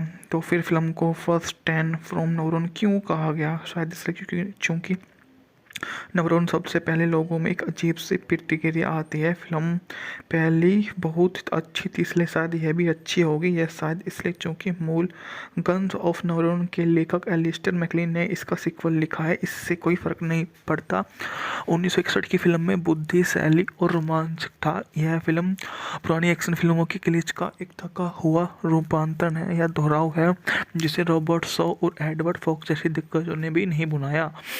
इस बात को स्पष्ट करने के लिए फोर्स 10 फ्रेम नवरोन में गन्स ऑफ नवरोन जैसा कोई भी पात्र नहीं है। इसका बंदूक से कोई लेना देना नहीं है और इसमें कोई द्वीप पर हमला शामिल नहीं है। हालांकि यह तोड़फोड़ के कारण होने वाली एक विशाल तबाही के साथ समाप्त हो जाती है। तोड़फोड़ का लक्ष्य यूगोस्लाविया में एक प्रमुख पुल और कुछ मील की और विशाल बांध युद्ध का प्रयास स्पष्ट रूप से इस बात पर निर्भर करता है कि दुश्मन की रेखाओं के पीछे पुल को नष्ट किया जा सकता है यह नहीं। इसलिए शाह के नेतृत्व में एक कमांडो बलों को लाइनों के पीछे उतारा जाता है। पुल को भारी सुरक्षा में पाता है और बांध को उड़ाने का फैसला करता है ताकि पुल बह जाए। यह गतिविधि फिल्म के चलने के समय शायद 75% हिस्सा घेरती है और विद्रोही वफादारी डबल एजेंट स्थानीय गुरिल्लाओं लड़की से जुड़ी एक अभेद उपकथन द्वारा बरामद होती है। कई दल बदलू के उजागर और उन्हें मार दिए जाने के बाद हर किसी द्वारा एक दूसरे को एक बार धोखा दिए जाने के बाद पुल और बांध नजर आते हैं और फिल्म शुरू होने से पहले कहीं ज़्यादा शानदार तरीके से ख़त्म होती है। इसलिए यह क्योंकि बांध के विनाश से जुड़ी विशेष प्रभाव वास्तव में बहुत अच्छे से किए गए और वे युद्ध को तोड़ फोड़ से जुड़ी सभी फिल्मों के विश्वसनीय पुराने क्लिच के साथ सेट किए गए हैं। हमें कितना अच्छी तरह से जानते हैं। ये सबसे पहले हमें उस उद्देश्य का लंबा शॉट मिलता है और साउंड ट्रैक्स पर उचित रूप से वैगनरी संगीत होता है। फिर दूर से देखा जाए तो नाजी सैनिक पैरापोर्ट पर आगे पीछे घूमते हैं। हमारी नायक चट्टानों और पेड़ों के पीछे लेटे हुए हैं, दूरबीनी के दृश्य का निरीक्षण करते हैं। मेरा मानना यह है कि इसमें किसी एक हीरो के लिए यह राय व्यक्त करना अनिवार्य है। दुश्मन का लक्ष्य इतनी अच्छी तरह से सुरक्षित है कि कोई भी हमला करना मूर्खता होगी। आमतौर पर सटीक शब्द होते हैं, यह निश्चित रूप से आत्महत्या होगी। लेकिन फिर विस्फोटक विशेषज्ञ एक अव्यवस्थित प्रतिभाशाली व्यक्तित्व के रूप में नागरिक कैरियर के साथ सीधे कमांडो में भर्ती हो जाता है। यह बताता है कि अगर विस्फोटक पैकेज को ठीक से रखा जाए तो यह कितना नुकसान पहुंचा सकता है। फोर्स टेंस यानी हमारे क्लिच का सामना करता है, फिर बांध के अंदर विस्फोट को शामिल करते हुए एक अच्छा मोड, फिर उसे विशेष प्रभाव मिलते हैं और यह फिल्म खत्म हो जाती है। बहुत अधिक प्रभाव नहीं है छोड़ता। गाय हैमिल्टन जैसे निर्देशक जो बॉन्ड पिक्चर में 4 की स्नातक अपनी नींद इस तरह से एक्शन फिल्म बना सकते हैं, इस बार अफसोस जाहिर तौर पर उन्हें नहीं किया जाए। फिल्म में अफसोस छोड़ देती है। दिवंगत रॉबर्ट शाह ने बनाने में अपने आखिरी साल का कुछ हिस्सा इस मूवी पर बर्बाद कर दिया, तो हम बोल सकते हैं कि मूवी इतनी शानदार नहीं रही जितना हमने सोचा था। इसके अकॉर्डिंग अगर हम इसकी मूवी की और खासियत के बारे में बात करें तो मूवी ने जितना भी काम किया है वो इतने से कुछ भी नहीं हो सकता। मूवी को और अच्छा साबित होना चाहिए था, जो यह नहीं कर पाई। इसके अलावा यह जो है इस मूवी का बजट था 3.2 मिलियन डॉलर, जबकि न बॉक्स ऑफिस पर शानदार कमाई की। अपने बजट के मुकाबले इसने 3 गुने से अच्छा बिजनेस किया। कार्यकारी समय इसका 118 मिनट था, जबकि पुणे इसको 126 मिनट में दोबारा बनाया गया। फिल्म का शीर्षक एलिस्टर मैकलेन किसी नाम की पुस्तक से लिया गया। हालांकि या उत्पादन के बारे में बात की जाए तो अप्रैल 67 में फोरमैन ने घोषणा की कि वे Anthony Quinn, Garrett Peck, David Niven के साथ आफ्टर नोवेन बनाएंगे और जेली थॉमसन निर्देशक के रूप में मूवी में वापस आएंगे। यह फिल्म कोलंबिया द्वारा बनाई गई और 1967 में घोषणा की गई कि फिल्म द हाई डैम होगा फिल्मांकन 1969 में होगा। हालांकि फिल्मांकन आगे नहीं बढ़ा। मैकलिन ने स्क्रीन ट्रीटमेंट को किताब के रूप में विकसित करने का फैसला किया। उन्होंने 68 में फोर्स्टैन फ्रेम प्रकाशित किया। उपन्यास एक बेस्टसेलर बन गया। 1970 के दशक के दौरान फोरमैन ने फिल्म के वित्तीय सहायता प्राप्त करने की कोशिश की, जबकि फोर्स्टैन फिल्म नवरोन की शुरुआत हमें 1961 के मूल निर्माण के चुनिंदा फुटेज दिखाई गई। जर्मन सैनिक एक बार फिर घबराए, भागते हैं, विस्फोटक एक बार फिर फटते हैं, बड़ी बंदूकें गिरती हैं, चट्टानें फट जाती हैं। अगर आप मूल नवरोन की प्रशंसा करें तो इन पलों का ध्यानपूर्वक अध्ययन करें। इस फिल्म के और इसके नाम के बीच एकमात्र संबंध है। तो फिर फिल्म को फर्स्ट 10 फ्रॉम नवरोन क्यों कहा गया? शायद इसलिए क्योंकि नवरोन सबसे पहले लोगों में एक अजीब सी प्रतिक्रिया आती है। फिल्म पहली बहुत अच्छी थी इसलिए शायद यह भी अच्छी होगी। यह शायद इसलिए क्योंकि मूल गन्स ऑफ नवरोन के लेखक एलिस्टर मैकलिन ने इसका सीक्वल लिखा है। इससे कोई फर्क नहीं पड़ता 1961 की फिल्म में बुद्धिशैली और रोमांच था। यह फिल्म पुरानी एक्शन फिल्मों की क्लिच का एक थका हुआ रूपांतरण है या दोहराव है, जिसे रॉबर्ट शॉ और एडवर्ड फॉक्स जैसे दिग्गजों ने भी नहीं बनाया। इस बात को स्पष्ट करने के लिए फोर्स 10 फ्रेम नवरोन में गन्स ऑफ नवरोन जैसा कोई भी पात्र नहीं है। इसका बंदूक से कोई लेना देना नहीं है और इसमें कोई द्वीप पर हमला शामिल नहीं है। हालांकि यह तोड़फोड़ के कारण होने वाली एक विशाल तबाही के साथ समाप्त हो जाती है। तोड़फोड़ का लक्ष्य यूगोस्लाविया में एक प्रमुख पुल और कुछ मील की और विशाल बांध युद्ध का प्रयास स्पष्ट रूप से इस बात पर निर्भर करता है कि दुश्मन की रेखाओं के पीछे पुल को नष्ट किया जा सकता है यह नहीं। इसलिए शाह के नेतृत्व में एक कमांडो बलों को लाइनों के पीछे उतारा जाता है, पुल को भारी सुरक्षा में पाता है और बांध को उड़ाने का फैसला करता है ताकि पुल बह जाए। यह गतिविधि फिल्म के चलने के समय शायद 75% हिस्सा घेरती है और विद्रोही वफादारी डबल एजेंट स्थानीय गुरिल्लाओं लड़की से जुड़ी एक अभेद उपकथन द्वारा बरामद होती है। कई दल बदलू के उजागर और उन्हें मार दिए जाने के बाद हर किसी द्वारा एक दूसरे को एक बार धोखा दिए जाने के बाद पुल और बांध नजर आते हैं और फिल्म शुरू होने से पहले कहीं ज़्यादा शानदार तरीके से ख़त्म होती है। इसलिए है क्योंकि बांध के विनाश से जुड़ी विशेष प्रभाव वास्तव में बहुत अच्छे से किए गए और वे युद्ध को तोड़ फोड़ से जुड़ी सभी फिल्मों के विश्वसनीय पुराने क्लिच के साथ सेट किए गए हैं। हमें कितना अच्छी तरह से जानते हैं। ये सबसे पहले हमें उस उद्देश्य का लंबा शॉट मिलता है और साउंड ट्रैक्स पर उचित रूप से वैगनरी संगीत होता है। फिर दूर से देखा जाए तो नाजी सैनिक पैरापोर्ट पर आगे पीछे घूमते हैं। हमारी नायक चट्टानों और पेड़ों के पीछे लेटे हुए हैं, दूरबीनी के दृश्य का निरीक्षण करते हैं। मेरा मानना यह है कि इसमें किसी एक हीरो के लिए यह राय व्यक्त करना अनिवार्य है, दुश्मन का लक्ष्य इतनी अच्छी तरह से सुरक्षित है कि कोई भी हमला करना मूर्खता होगी। आमतौर पर सटीक शब्द होते हैं, यह निश्चित रूप से आत्महत्या होगी। लेकिन फिर विस्फोटक विशेषज्ञ एक अव्यवस्थित प्रतिभाशाली व्यक्तित्व के रूप में नागरिक कैरियर के साथ सीधे कमांडो में भर्ती हो जाता है। यह बताता है कि अगर विस्फोटक पैकेज को ठीक से रखा जाए तो यह कितना नुकसान पहुंचा सकता है। फोर्स्ड सब यानी हमारे क्लिच का सामना करता है, फिर बांध के अंदर विस्फोट को शामिल करते हुए एक अच्छा मोड, फिर उसे विशेष प्रभाव मिलते हैं और यह फिल्म ख़त्म हो जाती है। बहुत अधिक प्रभाव नहीं है छोड़ता। गाय हैमिल्टन जैसे निर्देशक जो बॉन्ड पिक्चर में 4 के स्नातक अपनी नींद इस तरह से एक्शन फिल्म बना सकते हैं, इस बार अफसोस जाहिर तौर पर उन्हें नहीं किया जाए। फिल्म में अफसोस छोड़ देती है। दिवंगत रॉबर्ट शाह ने बनाने में अपने आखिरी साल का कुछ हिस्सा इस मूवी पर बर्बाद कर दिया, तो हम बोल सकते हैं कि मूवी इतनी शानदार नहीं रही जितना हमने सोचा था। इसके अकॉर्डिंग अगर हम इसकी मूवी की और ख़ासियत के बारे में बात करें तो मूवी ने जितना भी काम किया है वो इतने से कुछ भी नहीं हो सकता। मूवी को और अच्छा साबित होना चाहिए था, जो यह नहीं कर पाई।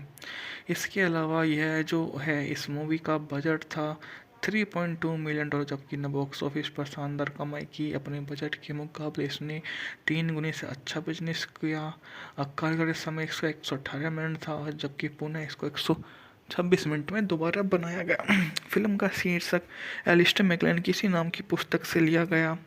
हालांकि या उत्पादन के बारे में बात की जाए तो अप्रैल 67 में फोरमैन ने घोषणा की कि वे Anthony Quinn, Garrett Peck, David Niven के साथ आफ्टर नोवेल बनाएंगे और जेली थॉमसन निर्देशक के रूप में मूवी में वापस आएंगे। यह फिल्म कोलंबिया द्वारा बनाई गई और 1967 में घोषणा की गई कि फिल्म द हाई डैम होगा फिल्मांकन 1969 में होगा।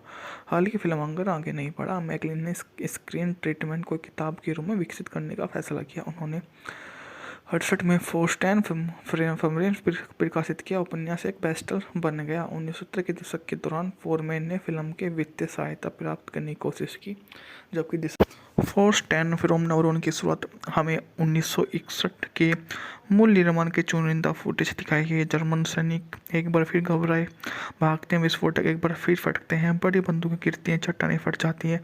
अगर आप मूल नवरोन की प्रशंसा करें तो इन पलों का ध्यानपूर्वक अध्ययन करें। इस फिल्म के और इसके नाम के बीच एकमात्र संबंध है।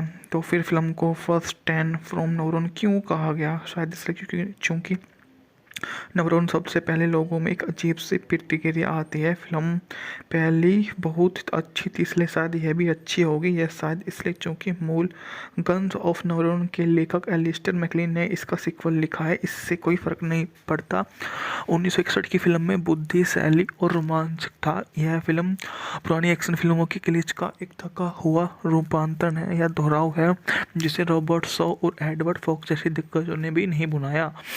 इस बात को स्पष्ट करने के लिए फोर्स 10 फ्रेम नवरोन में गन्स ऑफ नवरोन जैसा कोई भी पात्र नहीं है। इसका बंदूक से कोई लेना देना नहीं है और इसमें कोई द्वीप पर हमला शामिल नहीं है। हालांकि यह तोड़फोड़ के कारण होने वाली एक विशाल तबाही के साथ समाप्त हो जाती है। तोड़फोड़ का लक्ष्य यूगोस्लाविया में एक प्रमुख पुल और कुछ मील की और विशाल बांध युद्ध का प्रयास स्पष्ट रूप से इस बात पर निर्भर करता है कि दुश्मन की रेखाओं के पीछे पुल को नष्ट किया जा सकता है यह नहीं। इसलिए शाह के नेतृत्व में एक कमांडो बलों को लाइनों के पीछे उतारा जाता है, पुल को भारी सुरक्षा में पाता है और बांध को उड़ाने का फैसला करता है ताकि पुल बह जाए। यह गतिविधि फिल्म के चलने के समय शायद 75% हिस्सा घेरती है और विद्रोही वफादारी डबल एजेंट स्थानीय गुरिल्लाओं लड़की से जुड़ी एक अभेद उपकथन द्वारा विरामत होती है। कई दल बदलू के उजागर और उन्हें मार दिए जाने के बाद हर किसी द्वारा एक दूसरे को एक बार धोखा दिए जाने के बाद पुल और बांध नजर आते हैं और फिल्म शुरू होने से पहले कहीं ज़्यादा शानदार तरीके से ख़त्म होती है। इसलिए है क्योंकि बांध के विनाश से जुड़ी विशेष प्रभाव वास्तव में बहुत अच्छे से किए गए और वे युद्ध को तोड़ फोड़ से जुड़ी सभी फिल्मों के विश्वसनीय पुराने क्लिच के साथ सेट किए गए हैं। हमें कितना अच्छी तरह से जानते हैं। ये सबसे पहले हमें उस उद्देश्य का लंबा शॉट मिलता है और साउंड ट्रैक्स पर उचित रूप से वैगनरी संगीत होता है। फिर दूर से देखा जाए तो नाजी सैनिक पैरापोर्ट पर आगे पीछे घूमते हैं। हमारी नायक चट्टानों और पेड़ों के पीछे लेटे हुए हैं, दूरबीनी के दृश्य का निरीक्षण करते हैं। मेरा मानना यह है कि इसमें किसी एक हीरो के लिए यह राय व्यक्त करना अनिवार्य है। दुश्मन का लक्ष्य इतनी अच्छी तरह से सुरक्षित है कि कोई भी हमला करना मूर्खता होगी।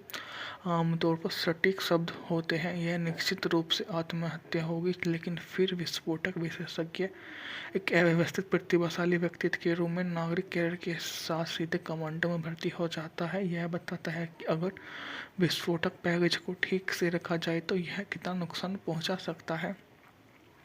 फोर्स टेन सब यानी हमारे ग्लिच का सामना करता है, फिर बांध के अंदर विस्फोट को शामिल करते हुए एक अच्छा मोड, फिर उसे विशेष प्रभाव मिलते हैं और यह फिल्म खत्म हो जाती है। यह बहुत अधिक प्रभाव नहीं है छोड़ता। गाय हैमिल्टन जैसे निर्देशक जो बॉन्ड पिक्चर में 4 के स्नातक अपनी नींद इस तरह से एक्शन फिल्म बना सकते हैं, इस बार अफसोस जाहिर तौर पर उन्हें नहीं किया जाए। फिल्म में अफसोस छोड़ देती है।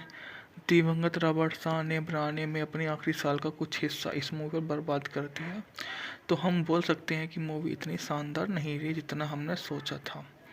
इसके अकॉर्डिंग अगर हम इसकी मूवी की और खासियत के बारे में बात करें तो मूवी ने जितना भी काम किया है वो इतने से कुछ भी नहीं हो सकता।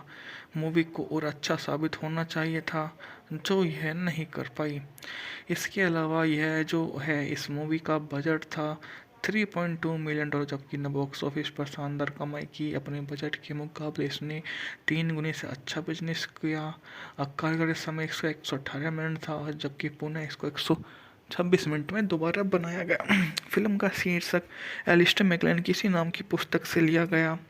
हालांकि या उत्पादन के बारे में बात की जाए तो अप्रैल 67 में फॉरमैन ने घोषणा की कि वे Anthony Quinn, Garrett Peck, David Niven के साथ आफ्टर नोवेन बनाएंगे और जेली थॉमसन निर्देशक के रूप में मूवी में वापस आएंगे। यह फिल्म कोलंबिया द्वारा बनाई गई और 1967 में घोषणा की गई कि फिल्म द हाई डैम होगा फिल्मांकन 1969 में होगा। हालांकि फिल्मांकन आगे नहीं बढ़ा। मैकलिन ने स्क्रीन ट्रीटमेंट को किताब के रूप में विकसित करने का फैसला किया। उन्होंने 68 में फोर्स 10 फरवरी प्रकाशित किया। उपन्यास एक बेस्टसेलर बन गया। 1970 के दशक के दौरान फोरमैन ने फिल्म के वित्तीय सहायता प्राप्त करने की कोशिश की, जबकि फोर्स 10 फिल्म नवरोन की शुरुआत हमें 1961 के मूल निर्माण के चुनिंदा फुटेज दिखाई गई। जर्मन सैनिक एक बार फिर घबराए भागते हैं, विस्फोटक एक बार फिर फटकते हैं, बड़ी बंदूकें गिरती हैं, चट्टानें फट जाती हैं। अगर आप मूल न्यूरॉन की प्रशंसा करें तो इन पलों का ध्यानपूर्वक अध्ययन करें। इस फिल्म के और इसके नाम के बीच एकमात्र संबंध है। तो फिर फिल्म को फर्स्ट 10 फ्रॉम नवरोन क्यों कहा गया? शायद इसलिए क्योंकि नवरोन सबसे पहले लोगों में एक अजीब सी प्रतिक्रिया आती है। फिल्म पहली बहुत अच्छी थी इसलिए शायद यह भी अच्छी होगी। यह शायद इसलिए क्योंकि मूल गन्स ऑफ नवरोन के लेखक एलिस्टर मैकलिन ने इसका सीक्वल लिखा है। इससे कोई फर्क नहीं पड़ता 1961 की फिल्म में बुद्धि, शैली और रोमांच था। यह फिल्म पुरानी एक्शन फिल्मों की क्लिच का एक थका हुआ रूपांतरण है। यह दोहराव है जिसे रॉबर्ट शॉ और एडवर्ड फॉक्स जैसे दिग्गजों ने भी नहीं बनाया। इस बात को स्पष्ट करने के लिए फोर्स 10 फ्रेम नवरोन में गन्स ऑफ नवरोन जैसा कोई भी पात्र नहीं है। इसका बंदूक से कोई लेना देना नहीं है और इसमें कोई द्वीप पर हमला शामिल नहीं है। हालांकि यह तोड़फोड़ के कारण होने वाली एक विशाल तबाही के साथ समाप्त हो जाती है। तोड़फोड़ का लक्ष्य यूगोस्लाविया में एक प्रमुख पुल और कुछ मील की और विशाल बांध युद्ध का प्रयास स्पष्ट रूप से इस बात पर निर्भर करता है कि दुश्मन की रेखाओं के पीछे पुल को नष्ट किया जा सकता है यह नहीं। इसलिए शाह के नेतृत्व में एक कमांडो बलों को लाइनों के पीछे उतारा जाता है, पुल को भारी सुरक्षा में पाता है और बांध को उड़ाने का फैसला करता है ताकि पुल बह जाए। यह गतिविधि फिल्म के चलने के समय शायद 75% हिस्सा घेरती है और विद्रोही वफादारी डबल एजेंट स्थानीय गुरिल्लाओं लड़की से जुड़ी एक अभेद उपकथन द्वारा बरामद होती है। कई दल बदलू के उजागर और उन्हें मार दिए जाने के बाद हर किसी द्वारा एक दूसरे को एक बार धोखा दिए जाने के बाद पुल और बांध नजर आते हैं और फिल्म शुरू होने से पहले कहीं ज़्यादा शानदार तरीके से ख़त्म होती है। इसलिए है क्योंकि बांध के विनाश से जुड़ी विशेष प्रभाव वास्तव में बहुत अच्छे से किए गए और वे युद्ध को तोड़ फोड़ से जुड़ी सभी फिल्मों के विश्वसनीय पुराने क्लिच के साथ सेट किए गए हैं। हमें कितना अच्छी तरह से जानते हैं। ये सबसे पहले हमें उस उद्देश्य का लंबा शॉट मिलता है और साउंड ट्रैक्स पर उचित रूप से वैगनरी संगीत होता है। फिर दूर से देखा जाए तो नाजी सैनिक पैरापोर्ट पर आगे पीछे घूमते हैं। हमारी नायक चट्टानों और पेड़ों के पीछे लेटे हुए हैं, दूरबीनी के दृश्य का निरीक्षण करते हैं। मेरा मानना यह है कि इसमें किसी एक हीरो के लिए यह राय व्यक्त करना अनिवार्य है, दुश्मन का लक्ष्य इतनी अच्छी तरह से सुरक्षित है कि कोई भी हमला करना मूर्खता होगी। आमतौर पर सटीक शब्द होते हैं, यह निश्चित रूप से आत्महत्या होगी। लेकिन फिर विस्फोटक विशेषज्ञ एक अव्यवस्थित प्रतिभाशाली व्यक्तित्व के रूप में नागरिक कैरियर के साथ सीधे कमांडो में भर्ती हो जाता है। यह बताता है कि अगर विस्फोटक पैकेज को ठीक से रखा जाए तो यह कितना नुकसान पहुंचा सकता है। फोर्स 10 सब यानी हमारे क्लिच का सामना करता है, फिर बांध के अंदर विस्फोट को शामिल करते हुए एक अच्छा मोड, फिर उसे विशेष प्रभाव मिलते हैं और यह फिल्म खत्म हो जाती है। यह बहुत अधिक प्रभाव नहीं है छोड़ता। गाय हैमिल्टन जैसे निर्देशक जो बॉन्ड पिक्चर में 4 के स्नातक अपनी नींद इस तरह से एक्शन फिल्म बना सकते हैं, इस बार अफसोस जाहिर तौर पर उन्हें नहीं किया जाए। फिल्म में अफसोस छोड़ देती है। दिवंगत रॉबर्ट शाह ने बनाने में अपने आखिरी साल का कुछ हिस्सा इस मूवी पर बर्बाद कर दिया, तो हम बोल सकते हैं कि मूवी इतनी शानदार नहीं रही जितना हमने सोचा था। इसके अकॉर्डिंग अगर हम इसकी मूवी की और खासियत के बारे में बात करें तो मूवी ने जितना भी काम किया है वो इतने से कुछ भी नहीं हो सकता। मूवी को और अच्छा साबित होना चाहिए था, जो यह नहीं कर पाई। इसके अलावा यह जो है इस मूवी का बजट था $3.2 मिलियन, जबकि न बॉक्स ऑफिस पर शानदार कमाई की। अपने बजट के मुकाबले इसने 3 गुने से अच्छा बिजनेस किया। कार्यकारी समय इसका 118 मिनट था, जबकि पुणे इसको 126 मिनट में दोबारा बनाया गया। फिल्म का शीर्षक एलिस्टर मैकलेन किसी नाम की पुस्तक से लिया गया। हालांकि या उत्पादन के बारे में बात की जाए तो अप्रैल 67 में फॉरमैन ने घोषणा की कि वे Anthony Quinn, Garrett Peck, David Niven के साथ आफ्टर नोवेन बनाएंगे और जेली थॉमसन निर्देशक के रूप में मूवी में वापस आएंगे। यह फिल्म कोलंबिया द्वारा बनाई गई और 1967 में घोषणा की गई कि फिल्म द हाई डैम होगा फिल्मांकन 1969 में होगा। हालांकि फिल्मांकन आगे नहीं बढ़ा। मैकलिन ने स्क्रीन ट्रीटमेंट को किताब के रूप में विकसित करने का फैसला किया। उन्होंने 68 में फोर्स 10 फिल्म प्रकाशित किया। उपन्यास एक बेस्टसेलर बन गया। 1970 के दशक के दौरान फोरमैन ने फिल्म के वित्तीय सहायता प्राप्त करने की कोशिश की, जबकि फोर्स 10 फिल्म नवरोन की शुरुआत हमें 1961 के मूल निर्माण के चुनिंदा फुटेज दिखाई गई। जर्मन सैनिक एक बार फिर घबराए भागते हैं, विस्फोटक एक बार फिर फटकते हैं, बड़ी बंदूकें गिरती हैं, चट्टानें फट जाती हैं। अगर आप मूल नवरोन की प्रशंसा करें तो इन पलों का ध्यानपूर्वक अध्ययन करें। इस फिल्म के और इसके नाम के बीच एकमात्र संबंध है। तो फिर फिल्म को फर्स्ट 10 फ्रॉम नवरोन क्यों कहा गया? शायद इसलिए क्योंकि नवरोन सबसे पहले लोगों में एक अजीब सी प्रतिक्रिया आती है। फिल्म पहली बहुत अच्छी थी इसलिए शायद यह भी अच्छी होगी। यह शायद इसलिए क्योंकि मूल गन्स ऑफ नवरोन के लेखक एलिस्टर मैकलिन ने इसका सीक्वल लिखा है। इससे कोई फर्क नहीं पड़ता। 1961 की फिल्म में बुद्धि, शैली और रोमांच था। यह फिल्म पुरानी एक्शन फिल्मों की क्लिच का एक थका हुआ रूपांतरण है या दोहराव है, जिसे रॉबर्ट शॉ और एडवर्ड फॉक्स जैसे दिग्गजों ने भी नहीं बनाया। इस बात को स्पष्ट करने के लिए फोर्स 10 फ्रेम नवरोन में गन्स ऑफ नवरोन जैसा कोई भी पात्र नहीं है। इसका बंदूक से कोई लेना देना नहीं है और इसमें कोई द्वीप पर हमला शामिल नहीं है। हालांकि यह तोड़फोड़ के कारण होने वाली एक विशाल तबाही के साथ समाप्त हो जाती है। तोड़फोड़ का लक्ष्य यूगोस्लाविया में एक प्रमुख पुल और कुछ मील की और विशाल बांध युद्ध का प्रयास स्पष्ट रूप से इस बात पर निर्भर करता है कि दुश्मन की रेखाओं के पीछे पुल को नष्ट किया जा सकता है यह नहीं। इसलिए शाह के नेतृत्व में एक कमांडो बलों को लाइनों के पीछे उतारा जाता है।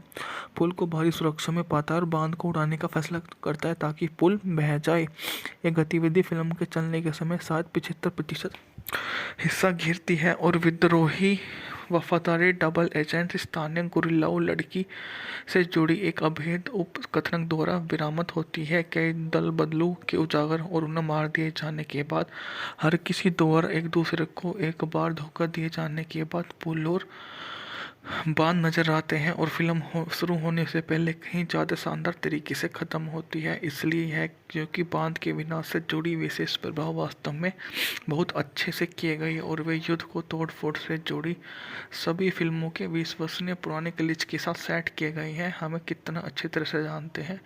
ये सबसे पहले हमें उस उद्देश्य का लंबा शॉट मिलता है और साउंड ट्रैक्स पर उचित रूप से वैगनरी संगीत होता है। फिर दूर से देखा जाए तो नाजी सैनिक पैरापोर्ट पर आगे पीछे घूमते हैं। हमारी नायक चट्टानों और पेड़ों के पीछे लेटे हुए हैं, दूरबीनी के दृश्य का निरीक्षण करते हैं। मेरा मानना यह है कि इसमें किसी एक हीरो के लिए यह राय व्यक्त करना अनिवार्य है, दुश्मन का लक्ष्य इतनी अच्छी तरह से सुरक्षित है कि कोई भी हमला करना मूर्खता होगी। आमतौर पर सटीक शब्द होते हैं, यह निश्चित रूप से आत्महत्या होगी। लेकिन फिर विस्फोटक विशेषज्ञ एक अव्यवस्थित प्रतिभाशाली व्यक्तित्व के रूप में नागरिक कैरियर के साथ सीधे कमांडो में भर्ती हो जाता है। यह बताता है कि अगर विस्फोटक पैकेज को ठीक से रखा जाए तो यह कितना नुकसान पहुंचा सकता है। फोर्स 10 सब यानी हमारे क्लिच का सामना करता है, फिर बांध के अंदर विस्फोट को शामिल करते हुए एक अच्छा मोड, फिर उसे विशेष प्रभाव मिलते हैं और यह फिल्म ख़त्म हो जाती है। यह बहुत अधिक प्रभाव नहीं है छोड़ता। गाय हैमिल्टन जैसे निर्देशक जो बॉन्ड पिक्चर में 4 के स्नातक अपनी नींद इस तरह से एक्शन फिल्म बना सकते हैं, इस बार अफसोस जाहिर तौर पर उन्हें नहीं किया जाए। फिल्म में अफसोस छोड़ देती है। दिवंगत रॉबर्ट शाह ने बनाने में अपने आखिरी साल का कुछ हिस्सा इस मूवी पर बर्बाद कर दिया, तो हम बोल सकते हैं कि मूवी इतनी शानदार नहीं रही जितना हमने सोचा था। इसके अकॉर्डिंग अगर हम इसकी मूवी की और खासियत के बारे में बात करें तो मूवी ने जितना भी काम किया है वो इतने से कुछ भी नहीं हो सकता। मूवी को और अच्छा साबित होना चाहिए था, जो यह नहीं कर पाई। इसके अलावा यह जो है इस मूवी का बजट था 3.2 मिलियन डॉलर, जबकि न बॉक्स ऑफिस पर शानदार कमाई की। अपने बजट के मुकाबले इसने 3 गुने से अच्छा बिजनेस किया। कार्यकारी समय इसका 118 मिनट था, जबकि पुणे इसको 126 मिनट में दोबारा बनाया गया। फिल्म का शीर्षक एलिस्टर मैकलेन किसी नाम की पुस्तक से लिया गया। ढालना के या उत्पादन के बारे में बात की जाए तो अप्रैल 67 में फोरमैन ने घोषणा की कि वे Anthony Quinn, Garrett Peck, David Niven के साथ आफ्टर नोवेन बनाएंगे और जेली थॉमसन निर्देशक के रूप में मूवी में वापस आएंगे। यह फिल्म कोलंबिया द्वारा बनाई गई और 1967 में घोषणा की गई कि फिल्म द हाई डैम होगा फिल्मांकन 1969 में होगा। हालांकि फिल्मांकन आगे नहीं बढ़ा। मैकलिन ने स्क्रीन ट्रीटमेंट को किताब के रूप में विकसित करने का फैसला किया। उन्होंने 68 में फोर्स 10 फिल्म प्रकाशित किया। उपन्यास एक बेस्टसेलर बन गया। 1970 के दशक के दौरान फोरमैन ने फिल्म के वित्तीय सहायता प्राप्त करने की कोशिश की, जबकि फोर्स 10 फिल्म नवरोन की शुरुआत हमें 1961 के मूल निर्माण के चुनिंदा फुटेज दिखाई गई। जर्मन सैनिक एक बार फिर घबराए भागते हैं, विस्फोटक एक बार फिर फटते हैं, बड़ी बंदूकें गिरती हैं, चट्टानें फट जाती हैं। अगर आप मूल न्यूरॉन की प्रशंसा करें तो इन पलों का ध्यानपूर्वक अध्ययन करें। इस फिल्म के और इसके नाम के बीच एकमात्र संबंध है। तो फिर फिल्म को फर्स्ट 10 फ्रॉम नवरोन क्यों कहा गया? शायद इसलिए क्योंकि नवरोन सबसे पहले लोगों में एक अजीब सी प्रतिक्रिया आती है। फिल्म पहली बहुत अच्छी थी, इसलिए शायद यह भी अच्छी होगी। यह शायद इसलिए क्योंकि मूल गन्स ऑफ नवरोन के लेखक एलिस्टर मैकलिन ने इसका सीक्वल लिखा है। इससे कोई फर्क नहीं पड़ता 1961 की फिल्म में बुद्धि, शैली और रोमांच था। यह फिल्म पुरानी एक्शन फिल्मों की क्लिच का एक थका हुआ रूपांतरण है या दोहराव है, जिसे रॉबर्ट शॉ और एडवर्ड फॉक्स जैसे दिग्गजों ने भी नहीं बनाया। इस बात को स्पष्ट करने के लिए फोर्स 10 फ्रेम नवरोन में गन्स ऑफ नवरोन जैसा कोई भी पात्र नहीं है। इसका बंदूक से कोई लेना देना नहीं है और इसमें कोई द्वीप पर हमला शामिल नहीं है। हालांकि यह तोड़फोड़ के कारण होने वाली एक विशाल तबाही के साथ समाप्त हो जाती है।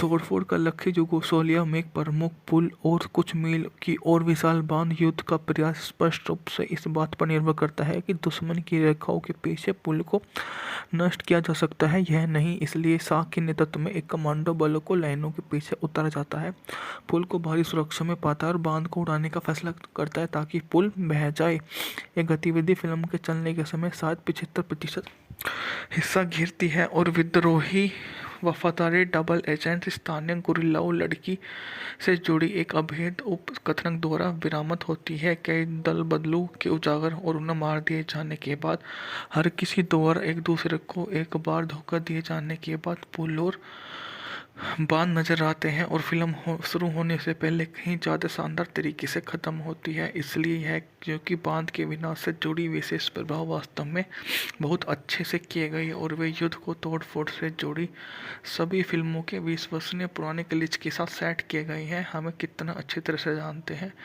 ये सबसे पहले हमें उस उद्देश्य का लंबा शॉट मिलता है और साउंड ट्रैक्स पर उचित रूप से वैगनरी संगीत होता है। फिर दूर से देखा जाए तो नाजी सैनिक पैरापोर्ट पर आगे पीछे घूमते हैं। हमारी नायक चट्टानों और पेड़ों के पीछे लेटे हुए हैं, दूरबीनी के दृश्य का निरीक्षण करते हैं।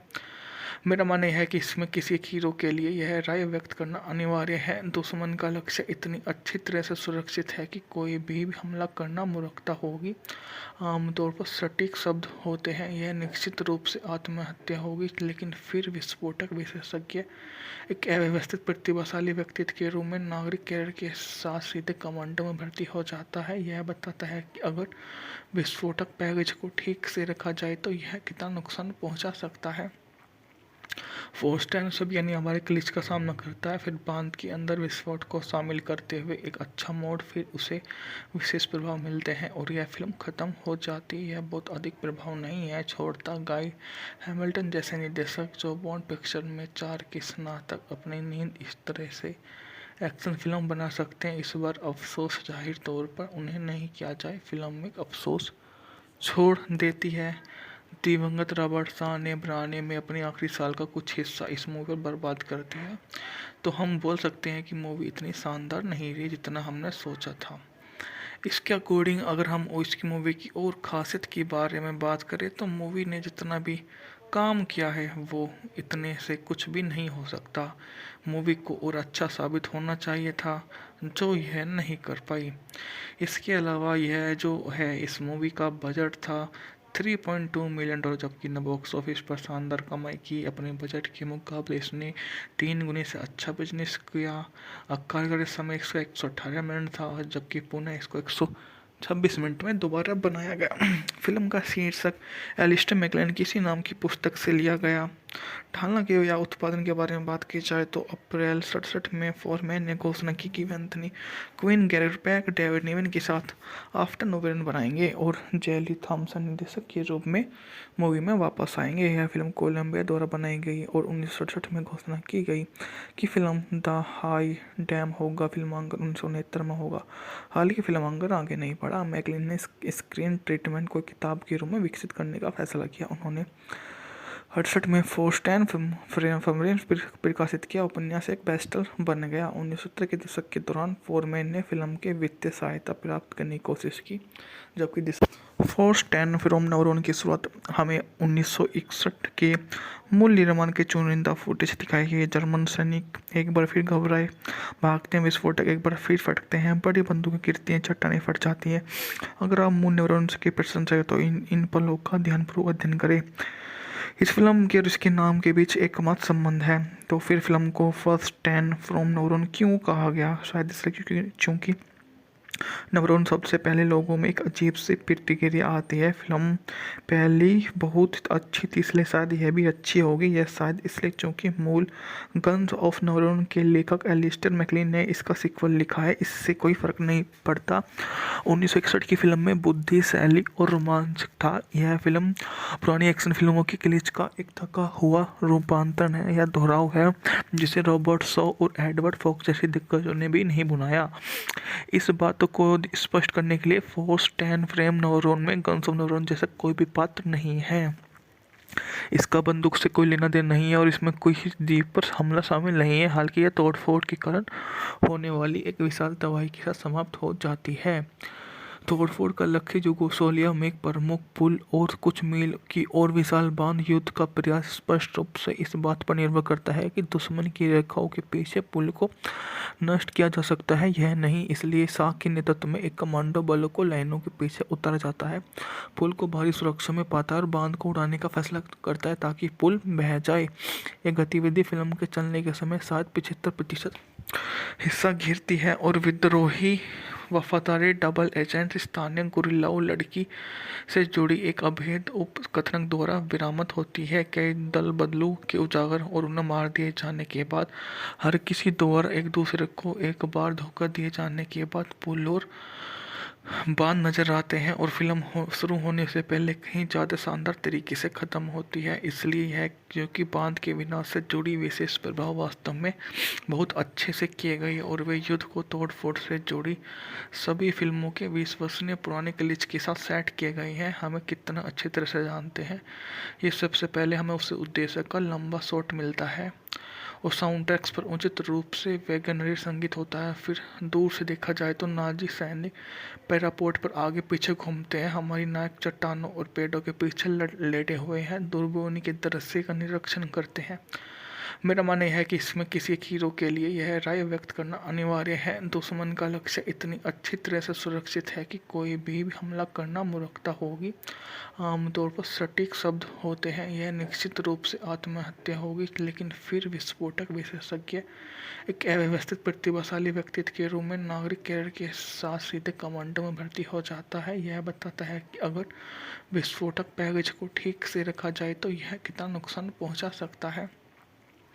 फोर्स टाइम सब यानी हमारे क्लिच का सामना करता है, फिर बांध के अंदर विस्फोट को शामिल करते हुए एक अच्छा मोड, फिर उसे विशेष प्रभाव मिलते हैं और यह फिल्म ख़त्म हो जाती है। यह बहुत अधिक प्रभाव नहीं है छोड़ता। गाय हैमिल्टन जैसे निर्देशक जो बॉन्ड पिक्चर में 4 के स्नातक अपनी नींद इस तरह से एक्शन फिल्म बना सकते हैं, इस बार अफसोस जाहिर तौर पर उन्हें नहीं किया जाए। फिल्म में अफसोस छोड़ देती है। दिवंगत रॉबर्ट शाह ने बनाने में अपने आखिरी साल का कुछ हिस्सा इस मूवी पर बर्बाद कर दिया, तो हम बोल सकते हैं कि मूवी इतनी शानदार नहीं रही जितना हमने सोचा था। इसके अकॉर्डिंग अगर हम इसकी मूवी की और खासियत के बारे में बात करें तो मूवी ने जितना भी काम किया है वो इतने से कुछ भी नहीं हो सकता। मूवी को और अच्छा साबित होना चाहिए था जो यह नहीं कर पाई। इसके अलावा यह जो है इस मूवी का बजट था $3.2 मिलियन, जबकि ने बॉक्स ऑफिस पर शानदार कमाई की। अपने बजट के मुकाबले इसने 3 गुने से अच्छा बिजनेस किया। कार्यकारी समय इसका 118 मिनट था, जबकि पुणे इसको 126 मिनट में दोबारा बनाया गया। फिल्म का शीर्षक एलिस्टर मैकलेन किसी नाम की पुस्तक से लिया गया। हालांकि या उत्पादन के बारे में बात की जाए तो अप्रैल 67 में फॉरमैन ने घोषणा की कि वे Anthony Quinn, Garrett Peck, David Niven के साथ आफ्टर नोवेरन बनाएंगे और जेली थॉमसन निर्देशक के रूप में मूवी में वापस आएंगे। यह फिल्म कोलंबिया द्वारा बनाई गई और 1967 में घोषणा की गई कि फिल्म द हाई डैम होगा फिल्मांकन 1969 में होगा। हालांकि फिल्मांकन आगे नहीं बढ़ा। मैकलिन ने स्क्रीन ट्रीटमेंट को किताब के रूप में विकसित करने का फैसला किया। उन्होंने 68 में फोर्स्टैन फिल्म प्रकाशित किया। उपन्यास एक बेस्टसेलर बन गया। 1970 के दशक के दौरान फोरमैन ने फिल्म के वित्तीय सहायता प्राप्त करने की कोशिश की, जबकि